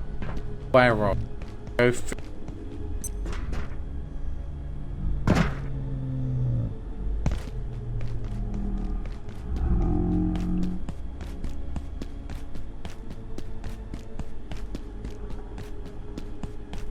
gonna head back this way. So I think it was last episode I went over all of the available behind most of these containment cells.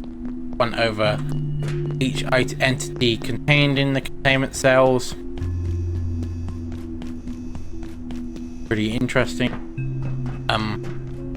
So I went over this, the living snowman, over this, which isn't clear what it is. There's the shotgun, plants that escaped from the reactors or into reactors. We've got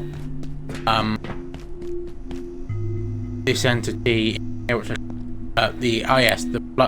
the pool of blood, as well as this. Yeah, the tub of blood, sorry, not pool, but tub of blood.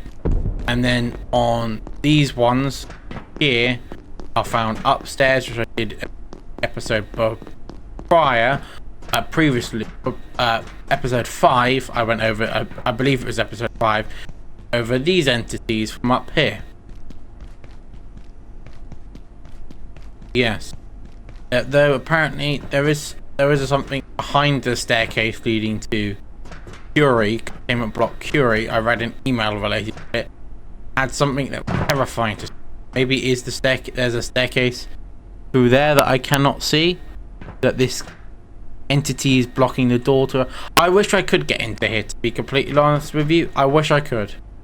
I wish this which looks like the back of a staircase, because it looks like that type a type of metal stair there was actually a staircase leading to somewhere, but it isn't.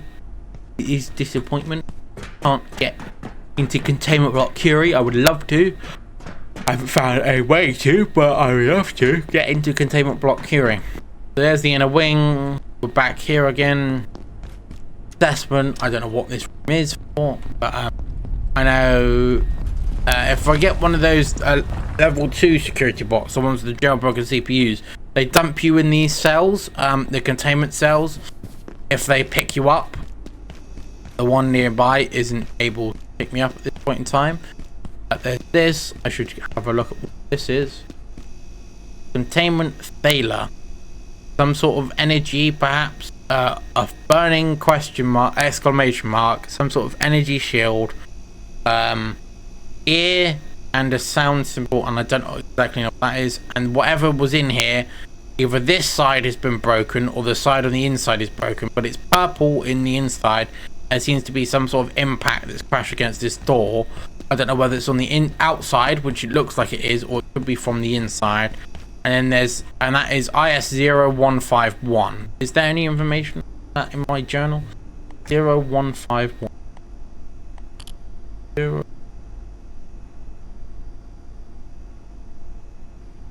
No, I do not have a 151. And this is 0012. I do believe I have. No, I do not. Do not have. I have 0010, 0013, 0014, 007, and 008. I do not have 002. This is apparently a tank level entity. Something here, and there's Dr. Kane here, who went into its containment cell for some unknown reason. And if I am trying to remember what that level of containment is, designation level is, because what's it? I know there was. It should be able to check. Test carousels.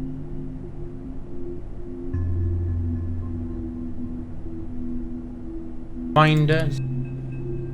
Yeah, Jura is unaccessible. Salutus is containable. Baylor is extreme risk. Crucius high risk. Tank known and controlled. Whatever that. So he's in a containment. This one is known and controlled. Okay, so unaccessible is Jura. So if I ever see anything with Jura, it's Salutus is apparently uncontainable. Have seen it on containment cells. Now this clearly has a bad sign, because someone went into this live fire zone, bled a whole lot, and I think it's this dead guy here. I can also jump across this gap like so, huzzah, and see even more blood on this side. I believe these are supposed to be. I know it's terrible, but I believe these are supposed to be X-ray things. What I just heard. Either no, I don't think I heard you. Is the door. So I heard the layout. In Helmholtz containment is a bunch of zombies. The furniture store portal. Don't know how they get into the furniture, because the furniture store is entirely concealed off. That body just disappeared.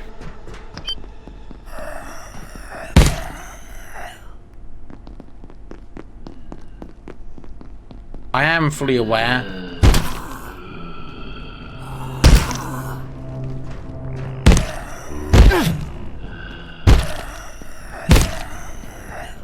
that occasionally more interesting zombies, like the one that has this type of backpack, do appear from this portal.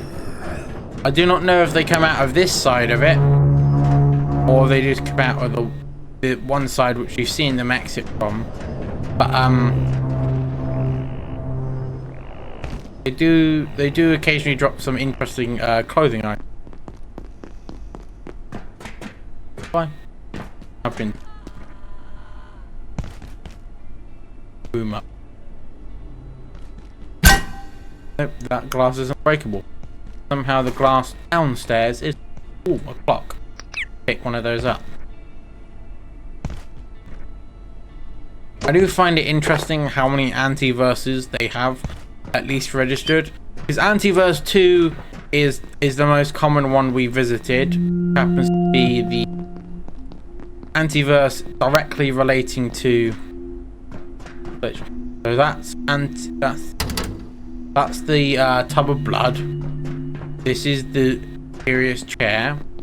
This I have no idea what it is, because I haven't been given any information from inside, but I don't know how I would get inside in the first place. And then there's this one, which is completely unsure of, but it's something in a test tube, and this one which needs a clear level 5 clearance with some sort of arcade machine. More information. Perspective window here, perspective archway here. Anyway, I do find it incredibly interesting.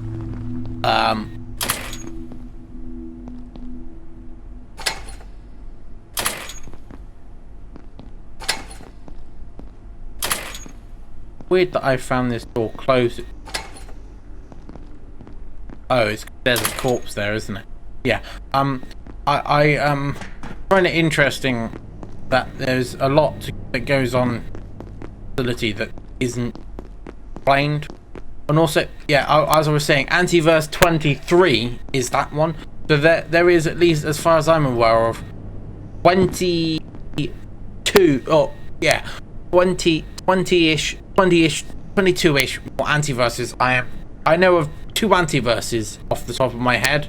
Antiverse 2, Antiverse 23. If I look at the location, Antiverse 23, the furniture. There is also the library, Flat Hill, which is, I think, is a place which is just somewhere here on Earth. There is Antiverse 11, Antiverse 2A, Far Garden, 2A, 11, and 20. There's 3 antiverses, and I only know, and they're nowhere near each other in numbering. 2 is the second one, so there's Antiverse 1 apparently, which I think is tied to the must be tied to the Flat Hill event. Thing is, that is their first attempt at perforation or portals in plain English. And then there's Antiverse 2, which is also tied to the Exors and their soul, the whole species evolution. I wanted your thing, not you to disappear. Annoying. Antiverse 2 has multiple different versions of it. But Antiverse 2 is basically the weak. Sorry, I just again I'm gonna get this stuck in my head. The Far Garden, and there are a couple of more links to Antiverse 2 because 2A. I think there's a 2B, 2C, something like that. There are multiple different versions of Antiverse 2. Multiple different locations tied to Antiverse 2. There's Antiverse 11. So there are roughly 9 more perforation events that took place between Antiverse 2 and Antiverse 11 for them to find the train, which I've been to. So they found the train after finding at least 9 more perforation events. And then there's Antiverse 23. So between 11 and 23 is another level. About 12 more perforation events took place before they made it to Antiverse 23A or 23, the furniture. So there are 23 more locations I am completely unaware of. 23 more the 12 plus another and the previous amount between 2. So there's one Antiverse 1, Antiverse 3, 4, 5, 6, 7, 8, 9, 10, 12, 13, 14, 15, 16, 17, 18, 19, 20, 21, 22. There's about 21 antiverses I am entirely unaware of.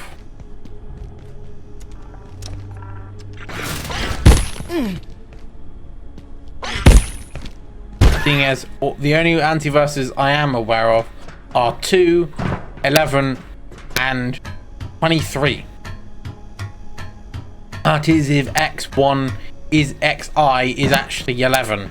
Because I know it is the Roman numerals for 11, but it might not even be Antiverse 11. It might be a completely different classification of Antiverse, which then would be confusing. But I think I have heard it being referred to by Mance in his reports as 11.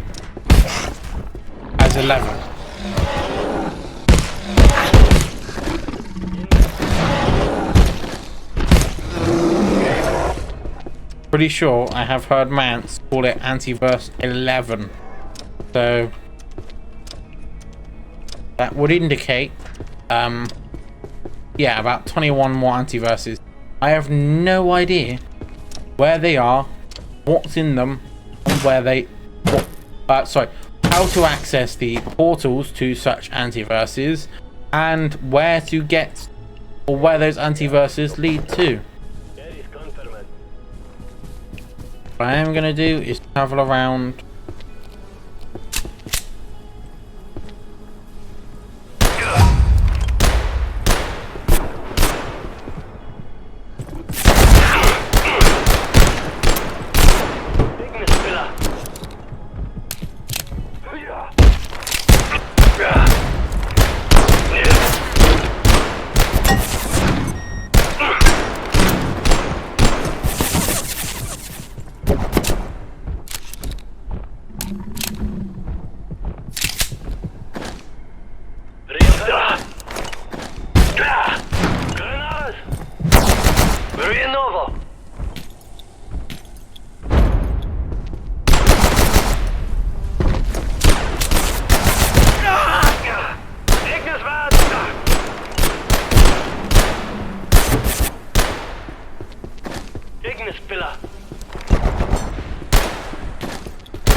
So I have the confidence to use an item like that. Monty, or whatever it is. Reread it. Know exactly what it's called. It's the Montesi SMG. Montesi. I don't know if that's a real location or not. Montesi SMG. However, I do require. I would require.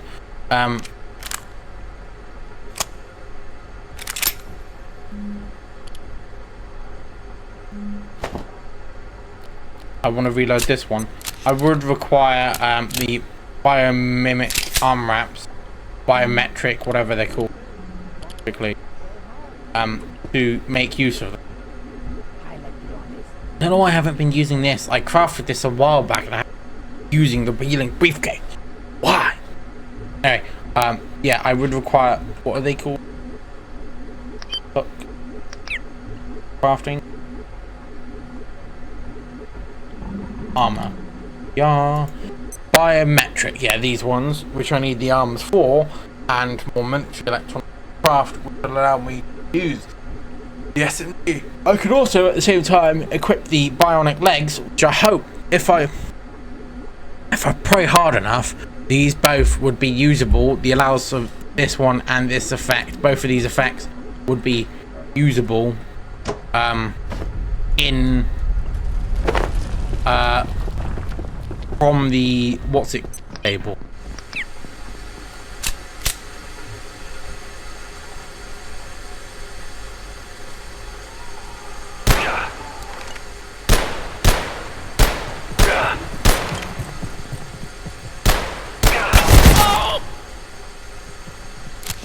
The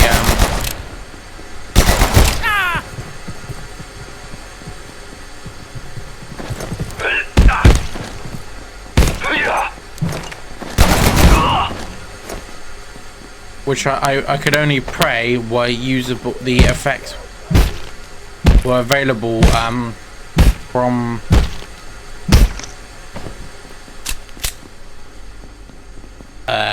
what's it again? This one, transmogrifier. Like I wish was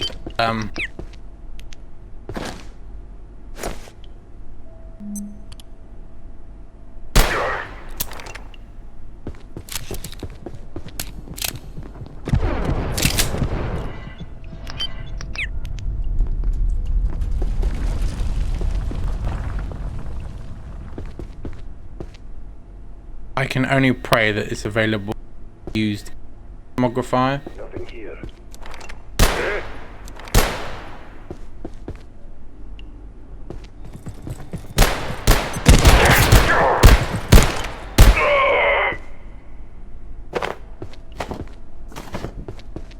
Oh, I'm disappointed I didn't get his handgun again, because I know his pistol. I did get his. You know, I'll keep a radio pack and another beret. But I know one, his pistol is overpowered because it says it in its own description. But two, I'm disappointed that the I am unaware whether items in the items found in what's it called? English, please. Ooh. Several of these zombies spawned over here and managed to kill the shotgun guy. Interesting. I hope that if I put armor pieces in the transmogrifier, that I will be able to use the armor pieces from the transmogrifier. Oh, sorry, the effects of the armor pieces. Because I am unaware if I can or cannot gain that. That is possible. As far as I'm aware, it's not possible. But it may be possible. Alert. There has been a complete containment failure. It would be a nice bonus if it was possible with the transmogrifier. Because then I wouldn't have to wear the biometric arm wraps and use up arm space. I know not to touch these. But yes,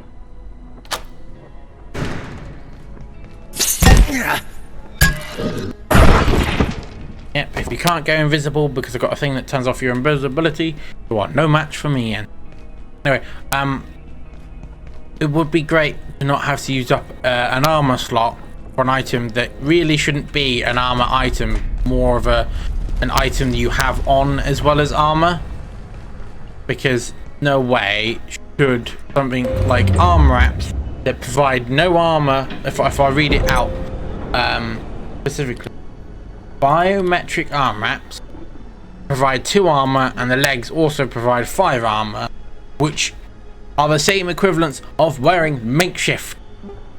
This makeshift garbage. It's actually, the arms are lower than the arms of the makeshift gear. I would hate to have to wear this as an armor slot item to make use of guns. If I can just wear armor instead, I'd rather use the cheap ass pistol like this than try and get a full armor set on myself. And use a full protective armor set like the one I'm wearing, which gives me bullets frequently bounce off my armor. Yep, those have just taken place. Bodies just phase out of existence. Rather than arm wraps that allow me to use slightly better guns and legs that just make it so I don't leg pieces that just make it so I don't break my legs when I fall, which is completely bypassed when we're having a dangling gravity cube, because it just makes my descent slower. So if I was to fall, I just have this slow fall effect in its place. So if I was to fall from this floor to that floor, like so, I will injure my leg, but I'm less likely to break said leg because I have a slightly slower fall. I will repair that though, as I was hoping. Yeah, my limb has been restored, but yeah, most of that leg set's function has been kind of overtaken by the gravity dampening cube, though, because it does have, I think it has a jump boost. It mentioned something about can't break the legs, so I run faster with it on. That's its only bonus, but I would personally never wear it. Both one requires the jailbroken CPU, the other one requires the security bot CPU. I wouldn't choose to wear the leg pieces and the arm pieces if I couldn't just put them on instead of armor, because I'd rather wear armor pieces instead of these, because these don't provide any armor. The armor set that I am currently wearing provides 10 armor in the arms and 10 armor in the legs, which is over double of the arms and exactly double of the legs. Why would I choose one over the other when armor is far superior than being able to use a gun, which I have to find ammunition for? I could stick to making use of my lovely spear. My oh so lovely spear does a lot more damage than these guns can do.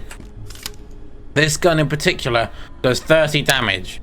This spear does 28 damage, or 20 something damage. Is it 28? 26 damage, and an added bonus 12 points of electricity. I'd rather use those than to try and figure out how to make use of more pistols I have to find the ammunition for, make use of in the first. It's a major downside. I'm sorry, I'm gonna ramble on it. I've rambled on about it now for a decent chunk, but it's a major downside. Now, one thing I'll say is, interestingly enough, corruption. We're going to ignore him as much as possible. But I did open, I think I've mentioned this in episode 1. I was expecting, when we were going to get information on the Portal World, we were going to use this, Silo 1. Because Silo 3 we've been to. Silo 3 is the way we got to, what was it? Silo 3 was Flat Hill, if I'm remembering. Silo 3 is Flat Hill.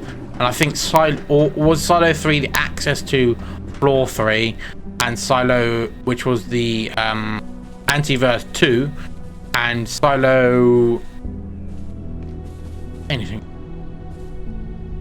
You freed the giants. If I can assist, I shall. So he can get me a gravity dampener for some resource I don't know. Cool. We have no further business for now.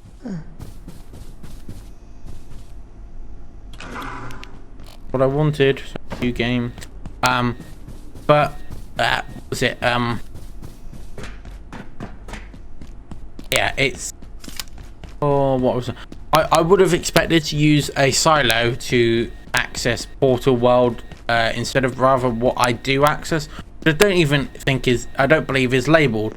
If they put a sign above it that says Portal Worlds or Safe Worlds, something along those lines, then it would make a lot of sense, because they are specifically safe worlds. The Portal Worlds are specific dimensions that are safe. So I do want to state that the Portal Worlds, as far as I'm aware, are the one I do have access to is known as Tori, which seems to be a section of the Cascade, a Cascade facility known specifically as Tori.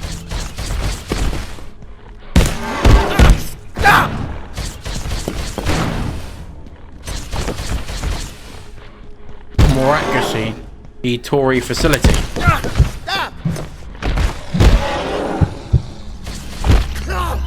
Oh, I'm just spawn in my bed then. Because if I spawn in my bed, I can just chuck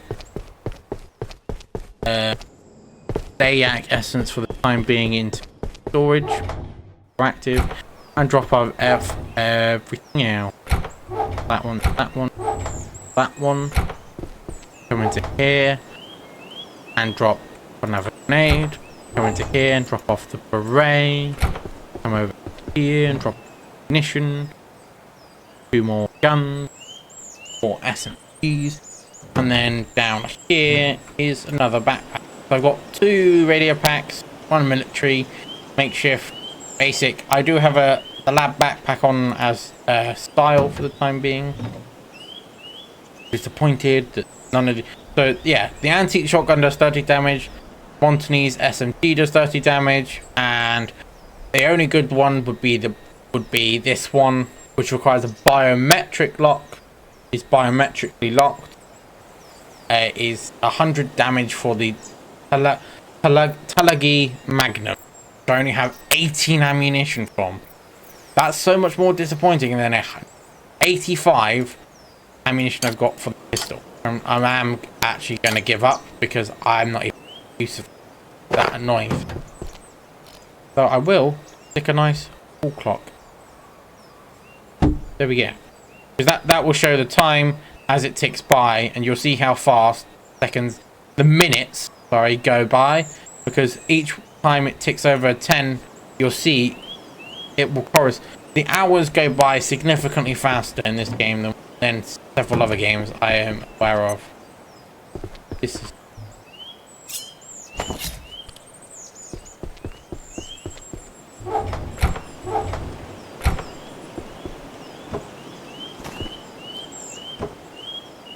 I believe I wouldn't be able to see those mats if I had filled in those.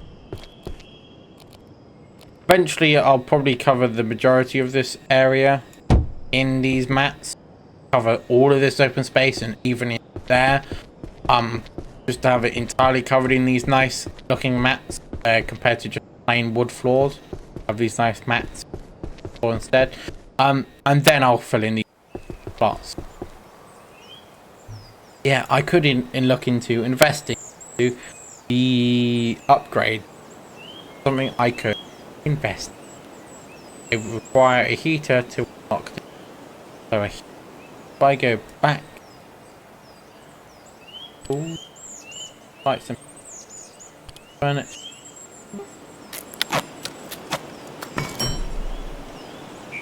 Nope, I need it on me.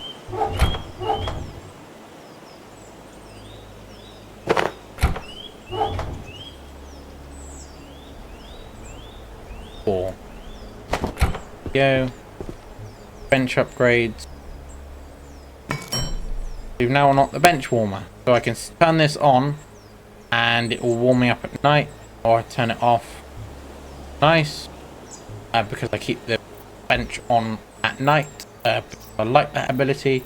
There's the healer. I can also improve the bench's reinforcements, and if I had more XL hearts, 4 more, I could get the portal suppression. I'm not near level 50. Crafting. No, that's construction. It's crafting. So I'm not even at crafting 10. I seem to craft have a temporary bonus durability, or so I need to get past 9 to 10 and then work my way up the final 5 to get to super bench. And then after getting there, it's precision engineering level 20. When crafting, you have a small chance to use one less item when a recipe calls more than one of an item. It's interesting. Anyway, yeah. So I'm not going to be able to get to the bench upgrades, the spontaneous matter synthesizer, and the metabolic temporal field. I can read out what they do. All of these. The Dioxo healer, it allows the bench to passively heal nearby players. The more farmable plants nearby, the faster the healing up. Faster the healing, up to 6 plants possible apparently. Item transport is the one I've got. Is one of the ones I had for the longest time. Allows the bench to automatically access nearby containers crafting recipes. There's the bench warmer. The bench will emit a cozy heat in all directions. That's the one I've just created. There's the reinforced bench. The bench will take 30% less damage. There's the portal suppression field. The bench suppresses all portal storms and no longer allow them to occur near it. Non-portal assaults may still occur. And then at level 15 is spontaneous matter synthesizer. Over time, the bench will fill a small container with randomly useful scrap, sometimes other items, and that requires another XOR heart. So I need 7 more XOR hearts to complete all of these upgrades, to say the least. I would need reinforced CPU, and neutrino, 2 neutrino mappers, a storage crate large to get the spontaneous matter synthesizer, and the metabolic temporal field. Hunger, thirst, consonance, and all decrease at a much slower rate in the bench radius. So that's hunger, thirst, and the last one is the need to go to the toilet will drain at a slower rate if you had that turned on, which required a reinforced CPU, a distribution pad, 2 XOR hearts, and 4 hydro pipes. So I need, if I was to get the Dioxo healer, which is kind of what I want to look into, collect the med kit from one of the areas that I've emptied out. They're found around the facility. Bio scrap and antiverse wheat is easy enough to. I need to craft this, which I craft. Oh, why does it antiverse wheat? Verse wheat is the thing that I want. Actually, no. I've got my useful healing item with this. I only need those 3 because bleeding is a pain and I need a lot of it. Radiation I need a lot of, and I rarely ever break a leg, and I've never broken an arm before. So it's stabilizes sprained ankle, fractured leg, broken leg, and broken legs. So they stabilize broken leg, fractured leg, sprained ankle, and broken legs, as in 2. I don't know why. It only ever applies to one of the legs at a time, one leg at a time. But I've never broken an arm in this game, and I believe that used to say you could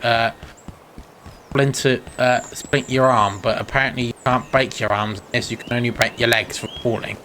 I have not yet ever had my legs broken by any form of enemy, and I've never had my legs so I've never had my legs broken except from when I'm falling. Your arms apparently cannot be broken, though logically they should be able to break.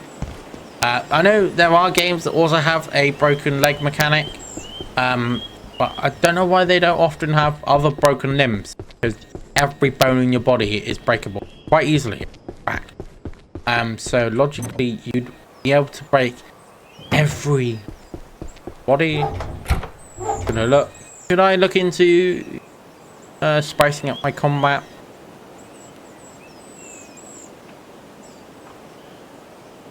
know, I'll just go back.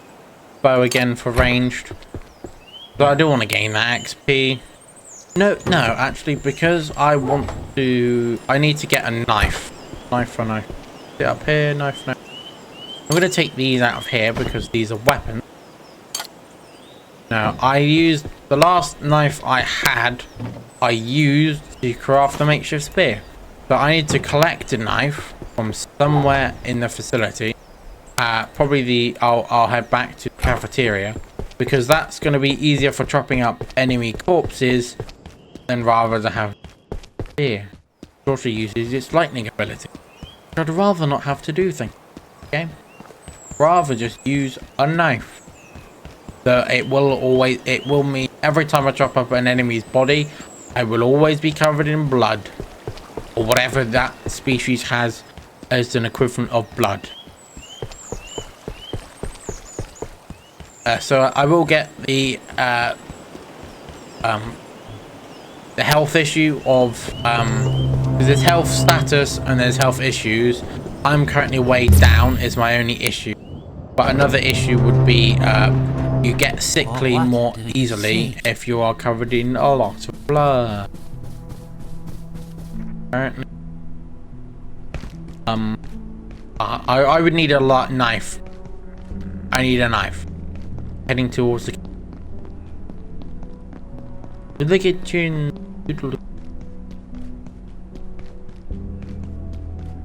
Right. Oi. No buggers though. Yeah, I don't know if the knives do respawn in this kitchen. Not that I'm aware of, because this knife hasn't respawned. I don't think these frying pans respawn, but it might be because I keep running off to this portal world and it never gets a chance to respawn. I mean, I think you can set up a base here in this kitchen. I'm not entirely sure if you can. Well, is there a plug socket? Yeah, there's a plug socket back here. So you could set up a base in here, and you could, you do that. If you, I mean, I think you'd be able to stop the pests from spawning as long as you have a bench here. Pests would stop spawning, and you could bring this down if you're ever under attack.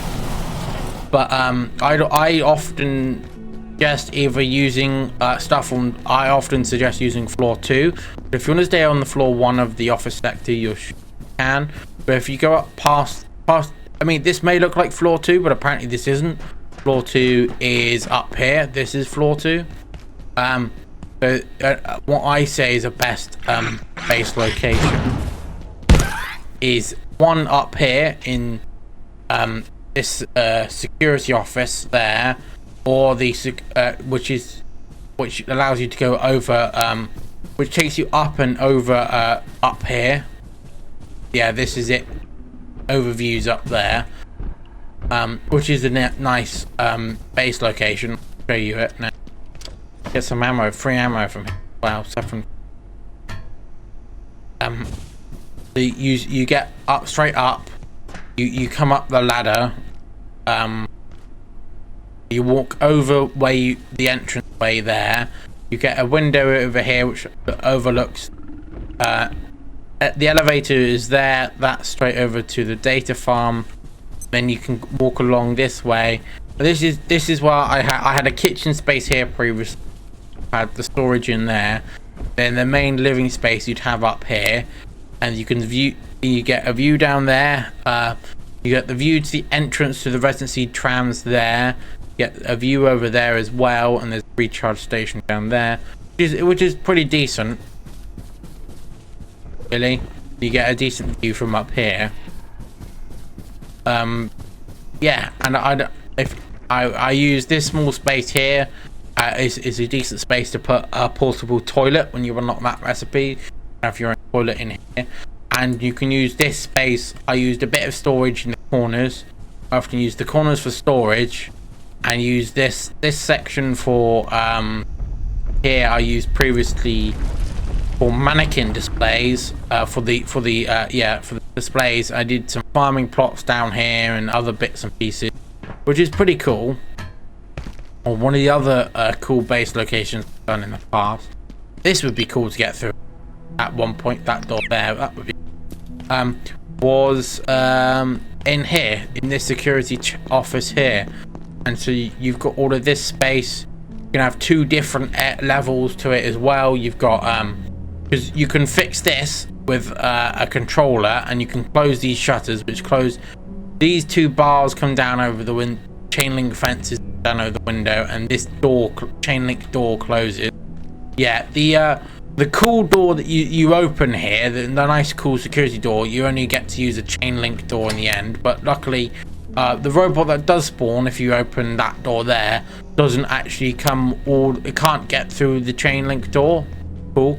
But you get a decent amount of furniture here, including several desks that you can use. There's recharge. There's a plug socket here which you can make use of. There's a coffee machine for drinks. You've got a vending machine which has respawning food in it. Make use of, which is nice. And then there's also you've got a recharge station right here as well. You've got you've got 2 different vending machines. You've got the food one, which does respawn over time, and a drinks one, so you'll never run out of food and drink. You've got all of these, plenty of lockers in here if you wanted to use the lockers as storage. More of a stylized storage facility. As long as you leave this door locked, nothing will come through that door, and you can lock down the main entrance. So yeah, you've got plenty of lockers to use if you wanted to use it as a roleplay based storage. You've also got a nice chair there. You've got a gun range here, which will respawn ammo and occasionally one of the security pistols, but also you've got a bit more space here as well if you want to make use of it, and a water cooler. Well, and there was a guy that's here, a science guy, who apparently has disappeared. I had 2, but he's run off somewhere in the. You've got this decent view. I wish you could close these shutters, because you can make this a nice bedroom corner, and then have this as a nice overview of a great big hole, and of course the entrance to manufacturing. You can watch that security bot wander around at night around this area, if you look, as long as you leave that door closed, which you can do, which I have done so far. But yeah, you can leave these desks here, or you can make this a bed space in using some cubicles. Make this a nice bedroom here. You've got downwards facing windows for some unknown reason, because it just looks into the void. Why? But yeah, and you got a couple of armchairs here, and a zip line you can take down there, which is a decent living option, really. And you do have this little office. I don't know if this does come down during, because this little window is closed when you first get here, and you have to use the tier 1 keypad hacker to close to open this. This you see it here, this was closed. I'm not sure if it does.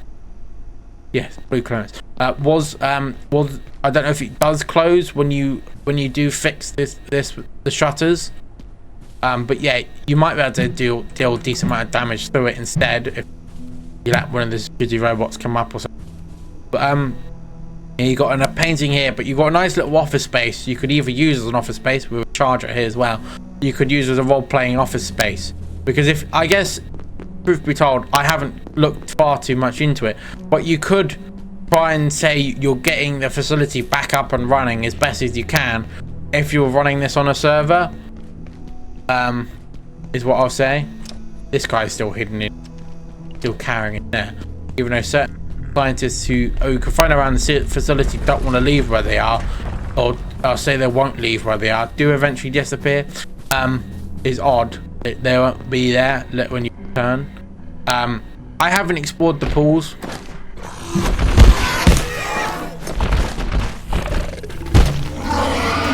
But yeah, there's a great big swimming pool here you could use as a liquid source, and it seems to be a fishing spot.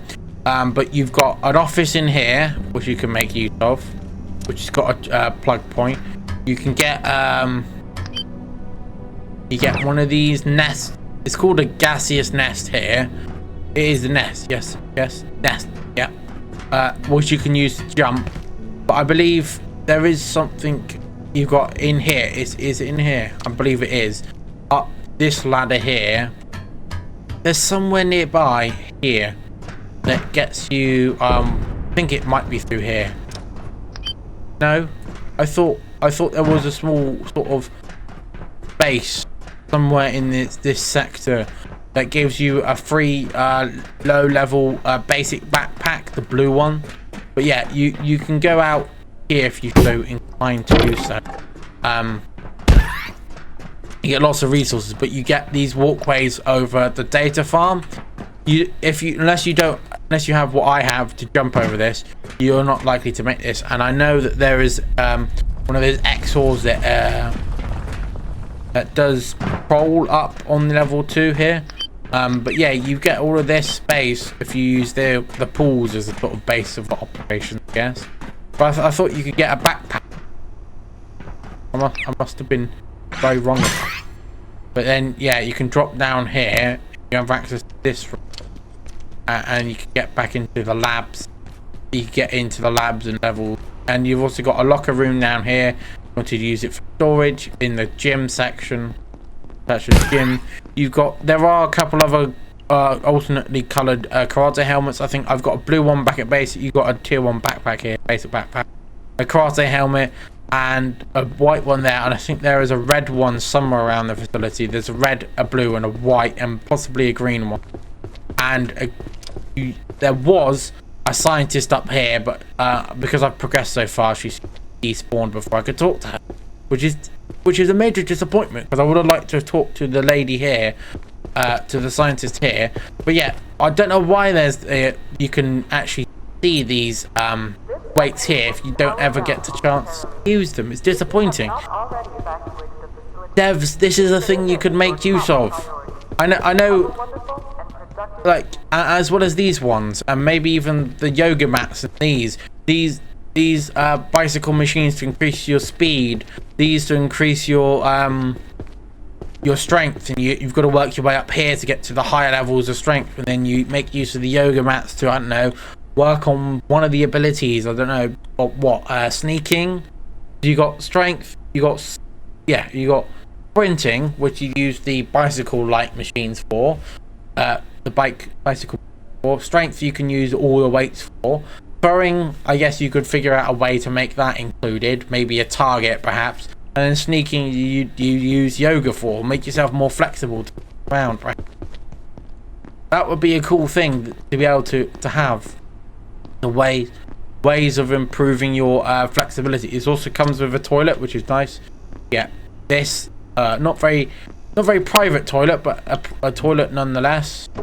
I need one of those craft. But you get a toilet here. So yeah, the whole pool section does seem to be all right, and I could go fishing.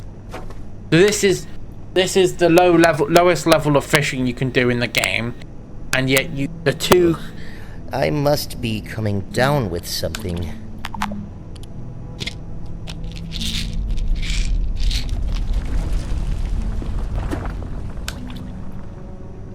You know, I'm not gonna do that. I'm gonna go get rid of this radioactive thing. Possibly come back here to fish. But yeah. I've said it. I said it before. It's annoying that I can't do the high level fishing there. I do hate also this. Like, why is this a thing? Why did the floor come up here instead of just having a broken elevator like you do here? You have this here, which stops you from being able to travel that way, because it stops making major use of I hope it's Pizza Friday. vehicles, because you got plenty of forklift access. You got this here, which is really hard to turn around on, but it's more of this ramp here and up there to go up that way with a forklift, when you could have done it with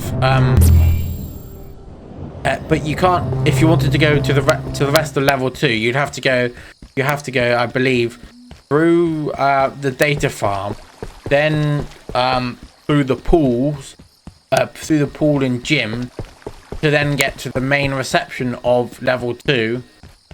I don't think, yeah, you can't get through the data farm to the main area level 2 vehicle. And then once you've done that, you can then travel around using the forklift in level 2. Or you could do the really janky way, which is use the stairs, which is absolutely horrible. Yeah, because there is a ramp up near the stairs to the main reception area of level 2 that has a forklift logo in front of it. But the only way you can make major use of that version of the you know, I'll use the rats to make use of that forklift is by going up the one set of stairs before that one. So I need security bot CPUs, I need one more ARM, and one more military electronic, and I'll need 2 jailbroken CPUs. Okay. Anyway, so that's all the rambling I'm going to do for a while on those subjects. But what I'm going to do now is focus on getting through to the security, because I believe I am the high enough level to complete it. You know, level 3, I think that's the highest level you can worry about. But I need one more Layak, which hopefully the Layak spawns, because it has turned nighttime. The Layak reappears, sorry, because it disappears when you stare at it for long enough. Reappears now. Exit here. Hopefully it reappears.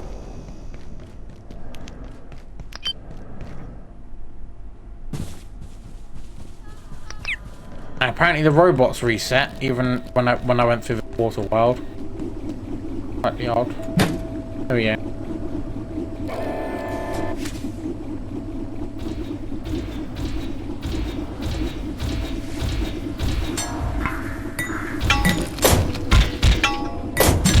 Not allowed to approach me.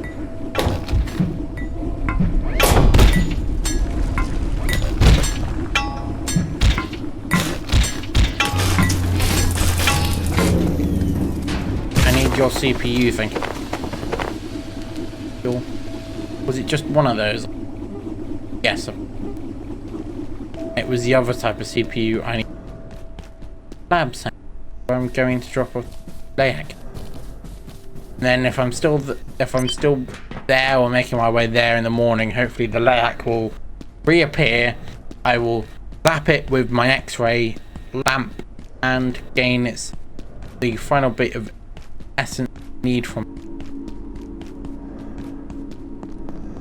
I know it does seem counterintuitive to be wearing a hazmat suit whilst also carrying a radioactive item on me, but best thing I can do whilst trying to transport a radioactive thing without having so much radiation to affect me as I possibly can.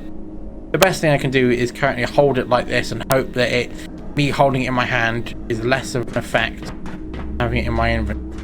Oh, why? Why does this have to respawn right when I'm going here? Why does some sort of portal effect have to take place right as I'm about to go through here?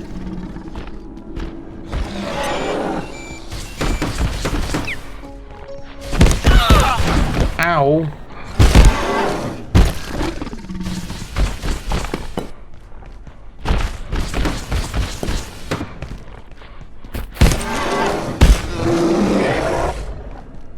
Right as I'm trying to make my way through,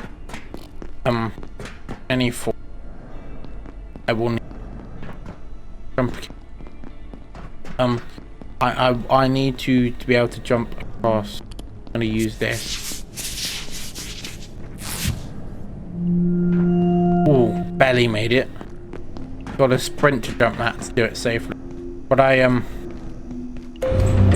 yeah, why did he have to spawn? But yeah, best I could do is role play it and hope that I don't get so irradiated having it in my hotbar rather than in the backpack. It might the backpack is closer. I don't know actually. Anyway, I need to come over here, go bump, bump, and hope the Layak spawns. Yeah, that looks like the hydro pipe to me. Anyway, I hope the Layak respawns. Or appears now that it's a new day, so that I can just get this final bit of essence. The best way to do it is to sit down and corner, because even looking down, facing in its general direction, apparently causes it to disappear. That's what I found out previously. I find it absolutely annoying that that's a feature, because the previous times the way I figured that out is either a significant amount of damage is dealt to it via an automated defense, and to be a what was the defense that was being used? Tesla coil. Air quality bulletin. Radiation levels exceeding So operational glad I mean a hazmat suit. preventing procedure commencing. Or in a hazmat equivalent to, or the or me facing its general direction causes it to go away, say the least.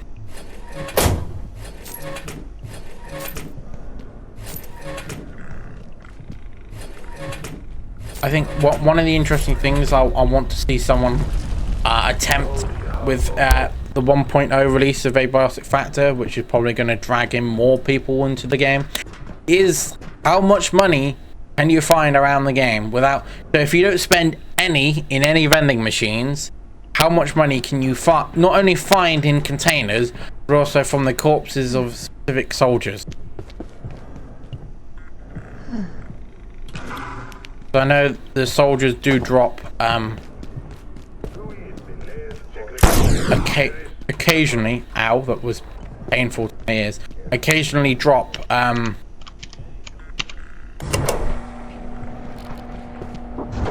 they occasionally drop I know I'm in a live fire zone, but I know none of the turrets should target me as I stick to one certain wall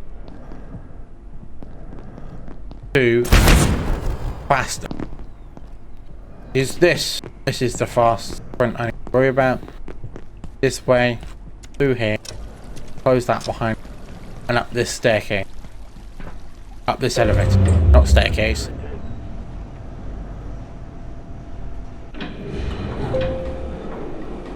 Because I need to make my way through here. A couple of scientist bodies, whatever's gone on here.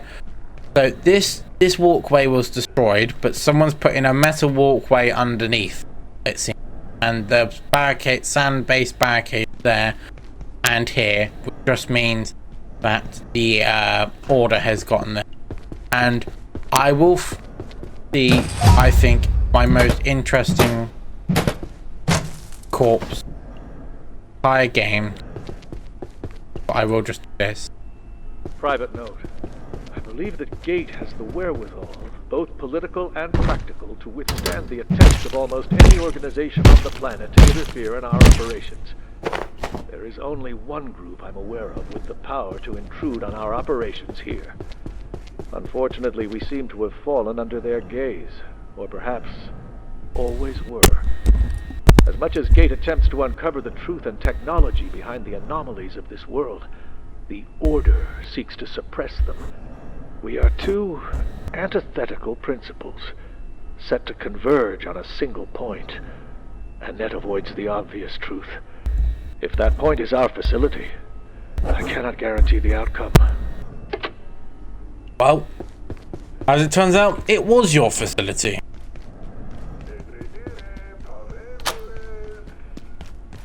As it greatly, horribly turns out, it was their facility that was the center of the two factions interacting. Now,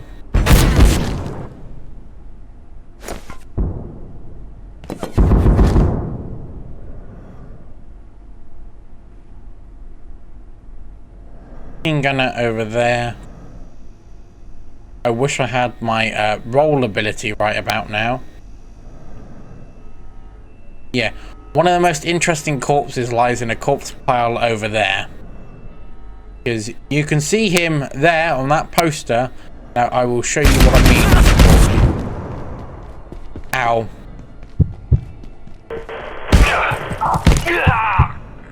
Bandage that one now. So he is now officially gone. is great because he won't respawn. As far as I'm aware, there's an email here. Area secured. Legate Cornix, Fire. Facilities control center is ours. Be aware their legions are not without resources, and the victory came at a cost. A quorum of our brethren were martyred against one of the gate's heavy conductory, that which wields some manner of dark protection. Thankfully, these Pagnites have not penetrated this area in large numbers and have retreated to the keep. This way is barred. We investigate every passage. Time will reveal onto us the way. And the body, the entity he makes reference of there, and also the corpse I mentioned, is this boy. This terrifying looking corpse, whose head is strangely steaming.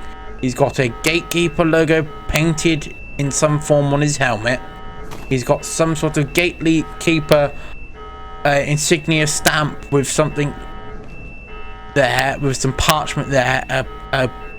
This guy looks like he's wearing this guy, the best when I first saw this, because I'm a massive fan, I straight away compared this guy to a Warhammer Space Marine, because that's what it reminds me of in my personal opinion. Someone else might say some other sci-fi's equivalent to the 40k Space Marine, but that's what I see. I know he's not wearing power armor in the Warhammer sense, but he does seem to be wearing some modified heavy suit of armor with a unique helmet and some unique items he's holding, including this stamped parchment to his armor. Seems very Warhammer-esque because of the approach Warhammer takes, being very religious. It seems very Warhammer-esque. So what I'm going to do now is the greatest thing I can do. Did it. All the soldiers currently below me are being now taken out by the turrets they thought they were protecting them. I don't know how Dr. Kane got up here so quickly. He passed all of these guards, but he did. I thought I was going to be stuck there forever. You reset the system and turned the guns on those apes. Bravo. We may yet get out of here with our skins. Now, we just need to get that odious gunk off the vacuum chamber door. But this isn't the first time we've had this problem. That goo was a curse until Dr. Lassiter opened a new portal to the mycofields in Antiverse 2, and the TR teams discovered a substance that could remove that awful stuff. The test chamber portal may even still be open, but with the state of things, who's to say? I suppose we just have to go and find out.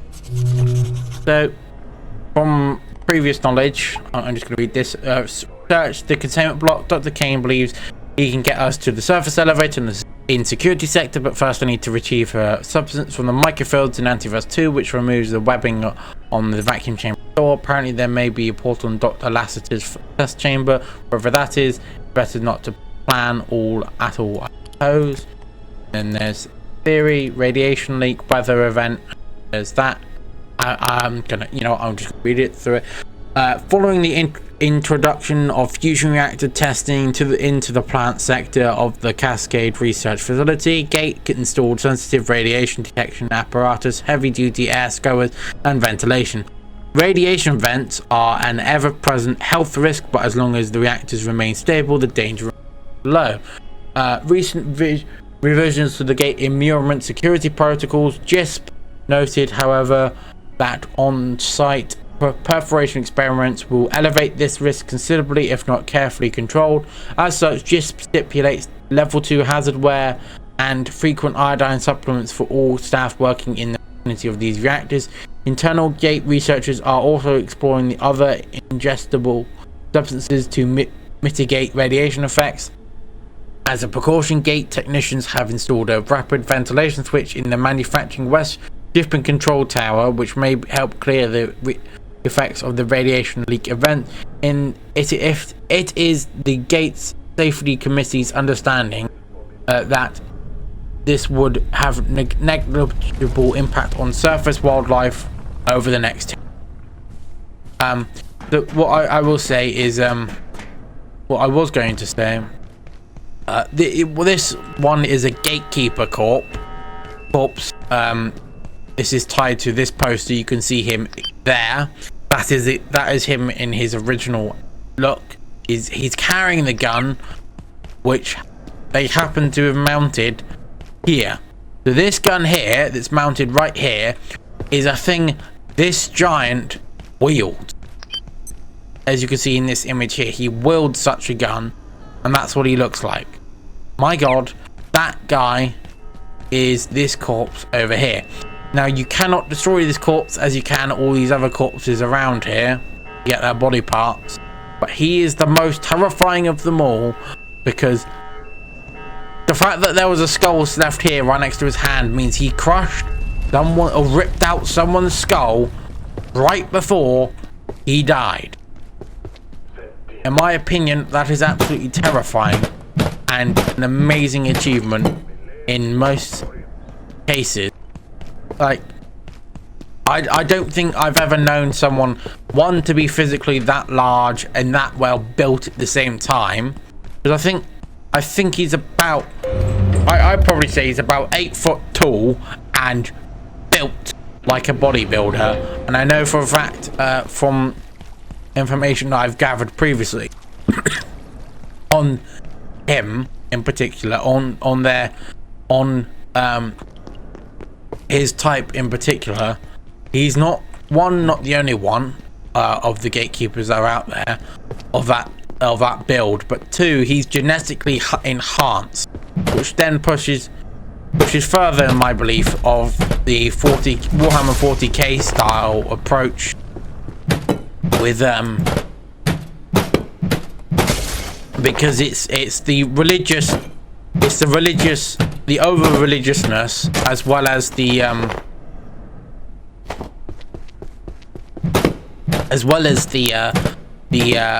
giant genetically modified super soldiers created by science. They were originally created by science. I will say it does seem my best guess is either like this security guy here. He was killed recently. This corpse. He was killed by the security system. Either they managed to activate these automated security defenses first, and then they attacked, and that's what killed all these security officers you can find around this area and personnel around this area, or they killed, they could have just killed all the personnel and then they accessed the security measures, because it doesn't, I mean, most of the corpses are in places that I don't see direct line of fire from certain turrets. There's also a lot of the bodies seemingly have been moved. I find this one the most hilarious corpse to be chopping up right now. This guy was reaching into a vending machine before he died, or trying to get something out of the vending machine before he died. Most funny look. Anyway, I believe there is some more turret. Yeah, there's another turret there which would have killed him, and this guy over here. But yeah, and then I know there's double turrets there at that entrance. I do find it most peculiar,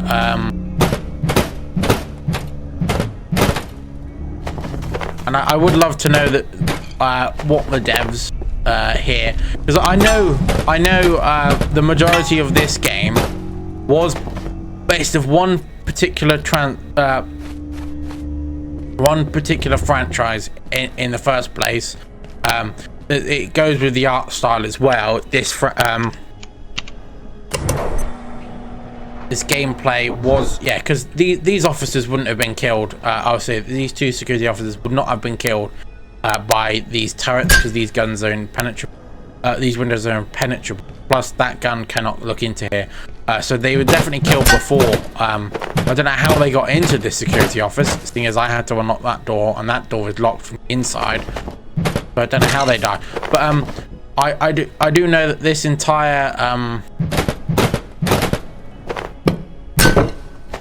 entire game is based off majority of this title is based off of the one specific franchise of again, Half-Life.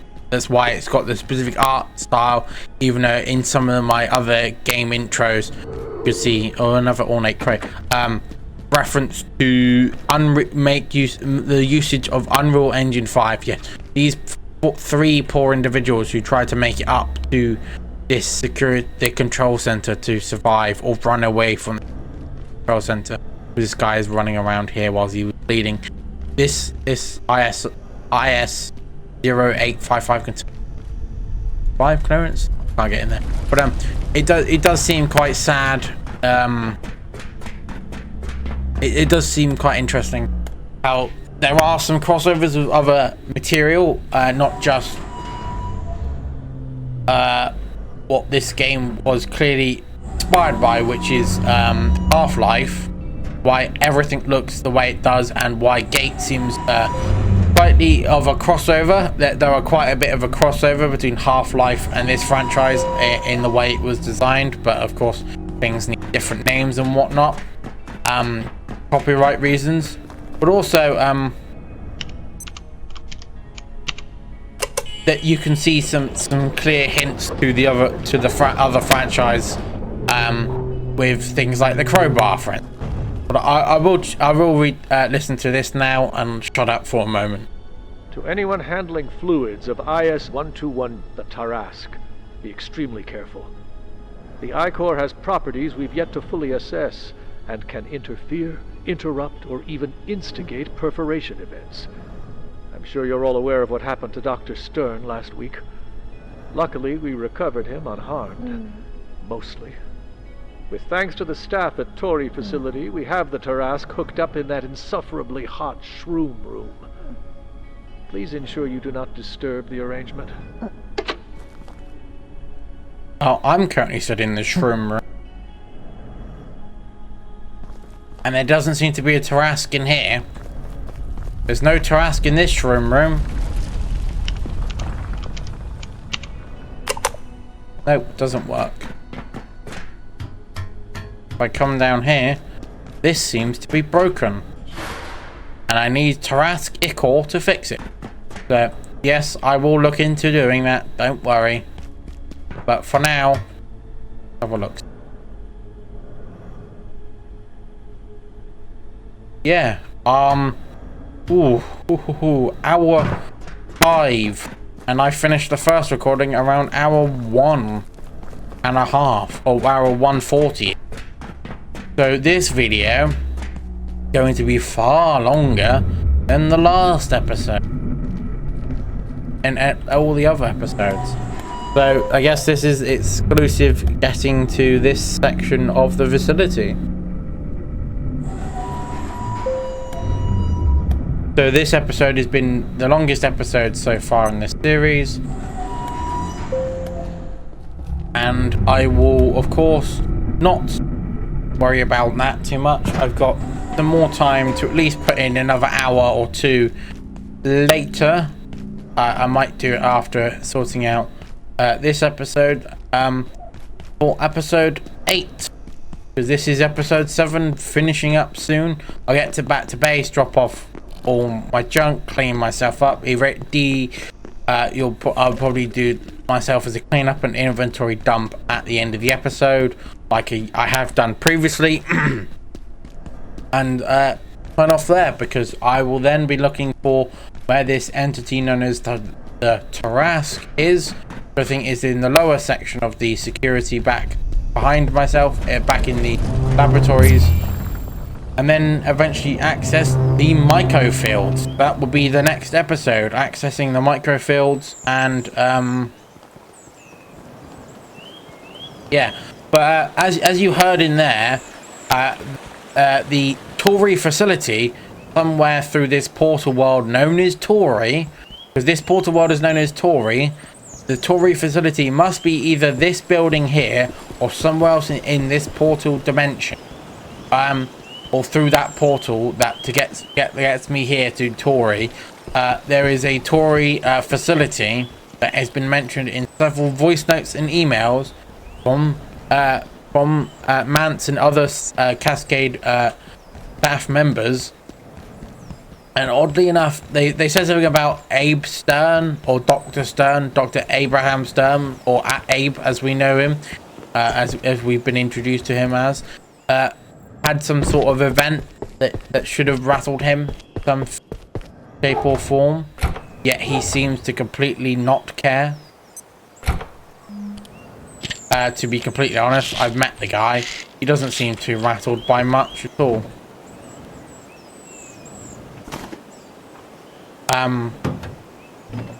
Yeah, he doesn't seem to be rattled by whatever it may be that should have rattled him in some shape or form, because he doesn't really care, as far as I'm aware. But also, no, I am one bot CPU off. I thought I had enough, but not, and I've got to get 2 jailbroken CPUs. So I want to get that next episode.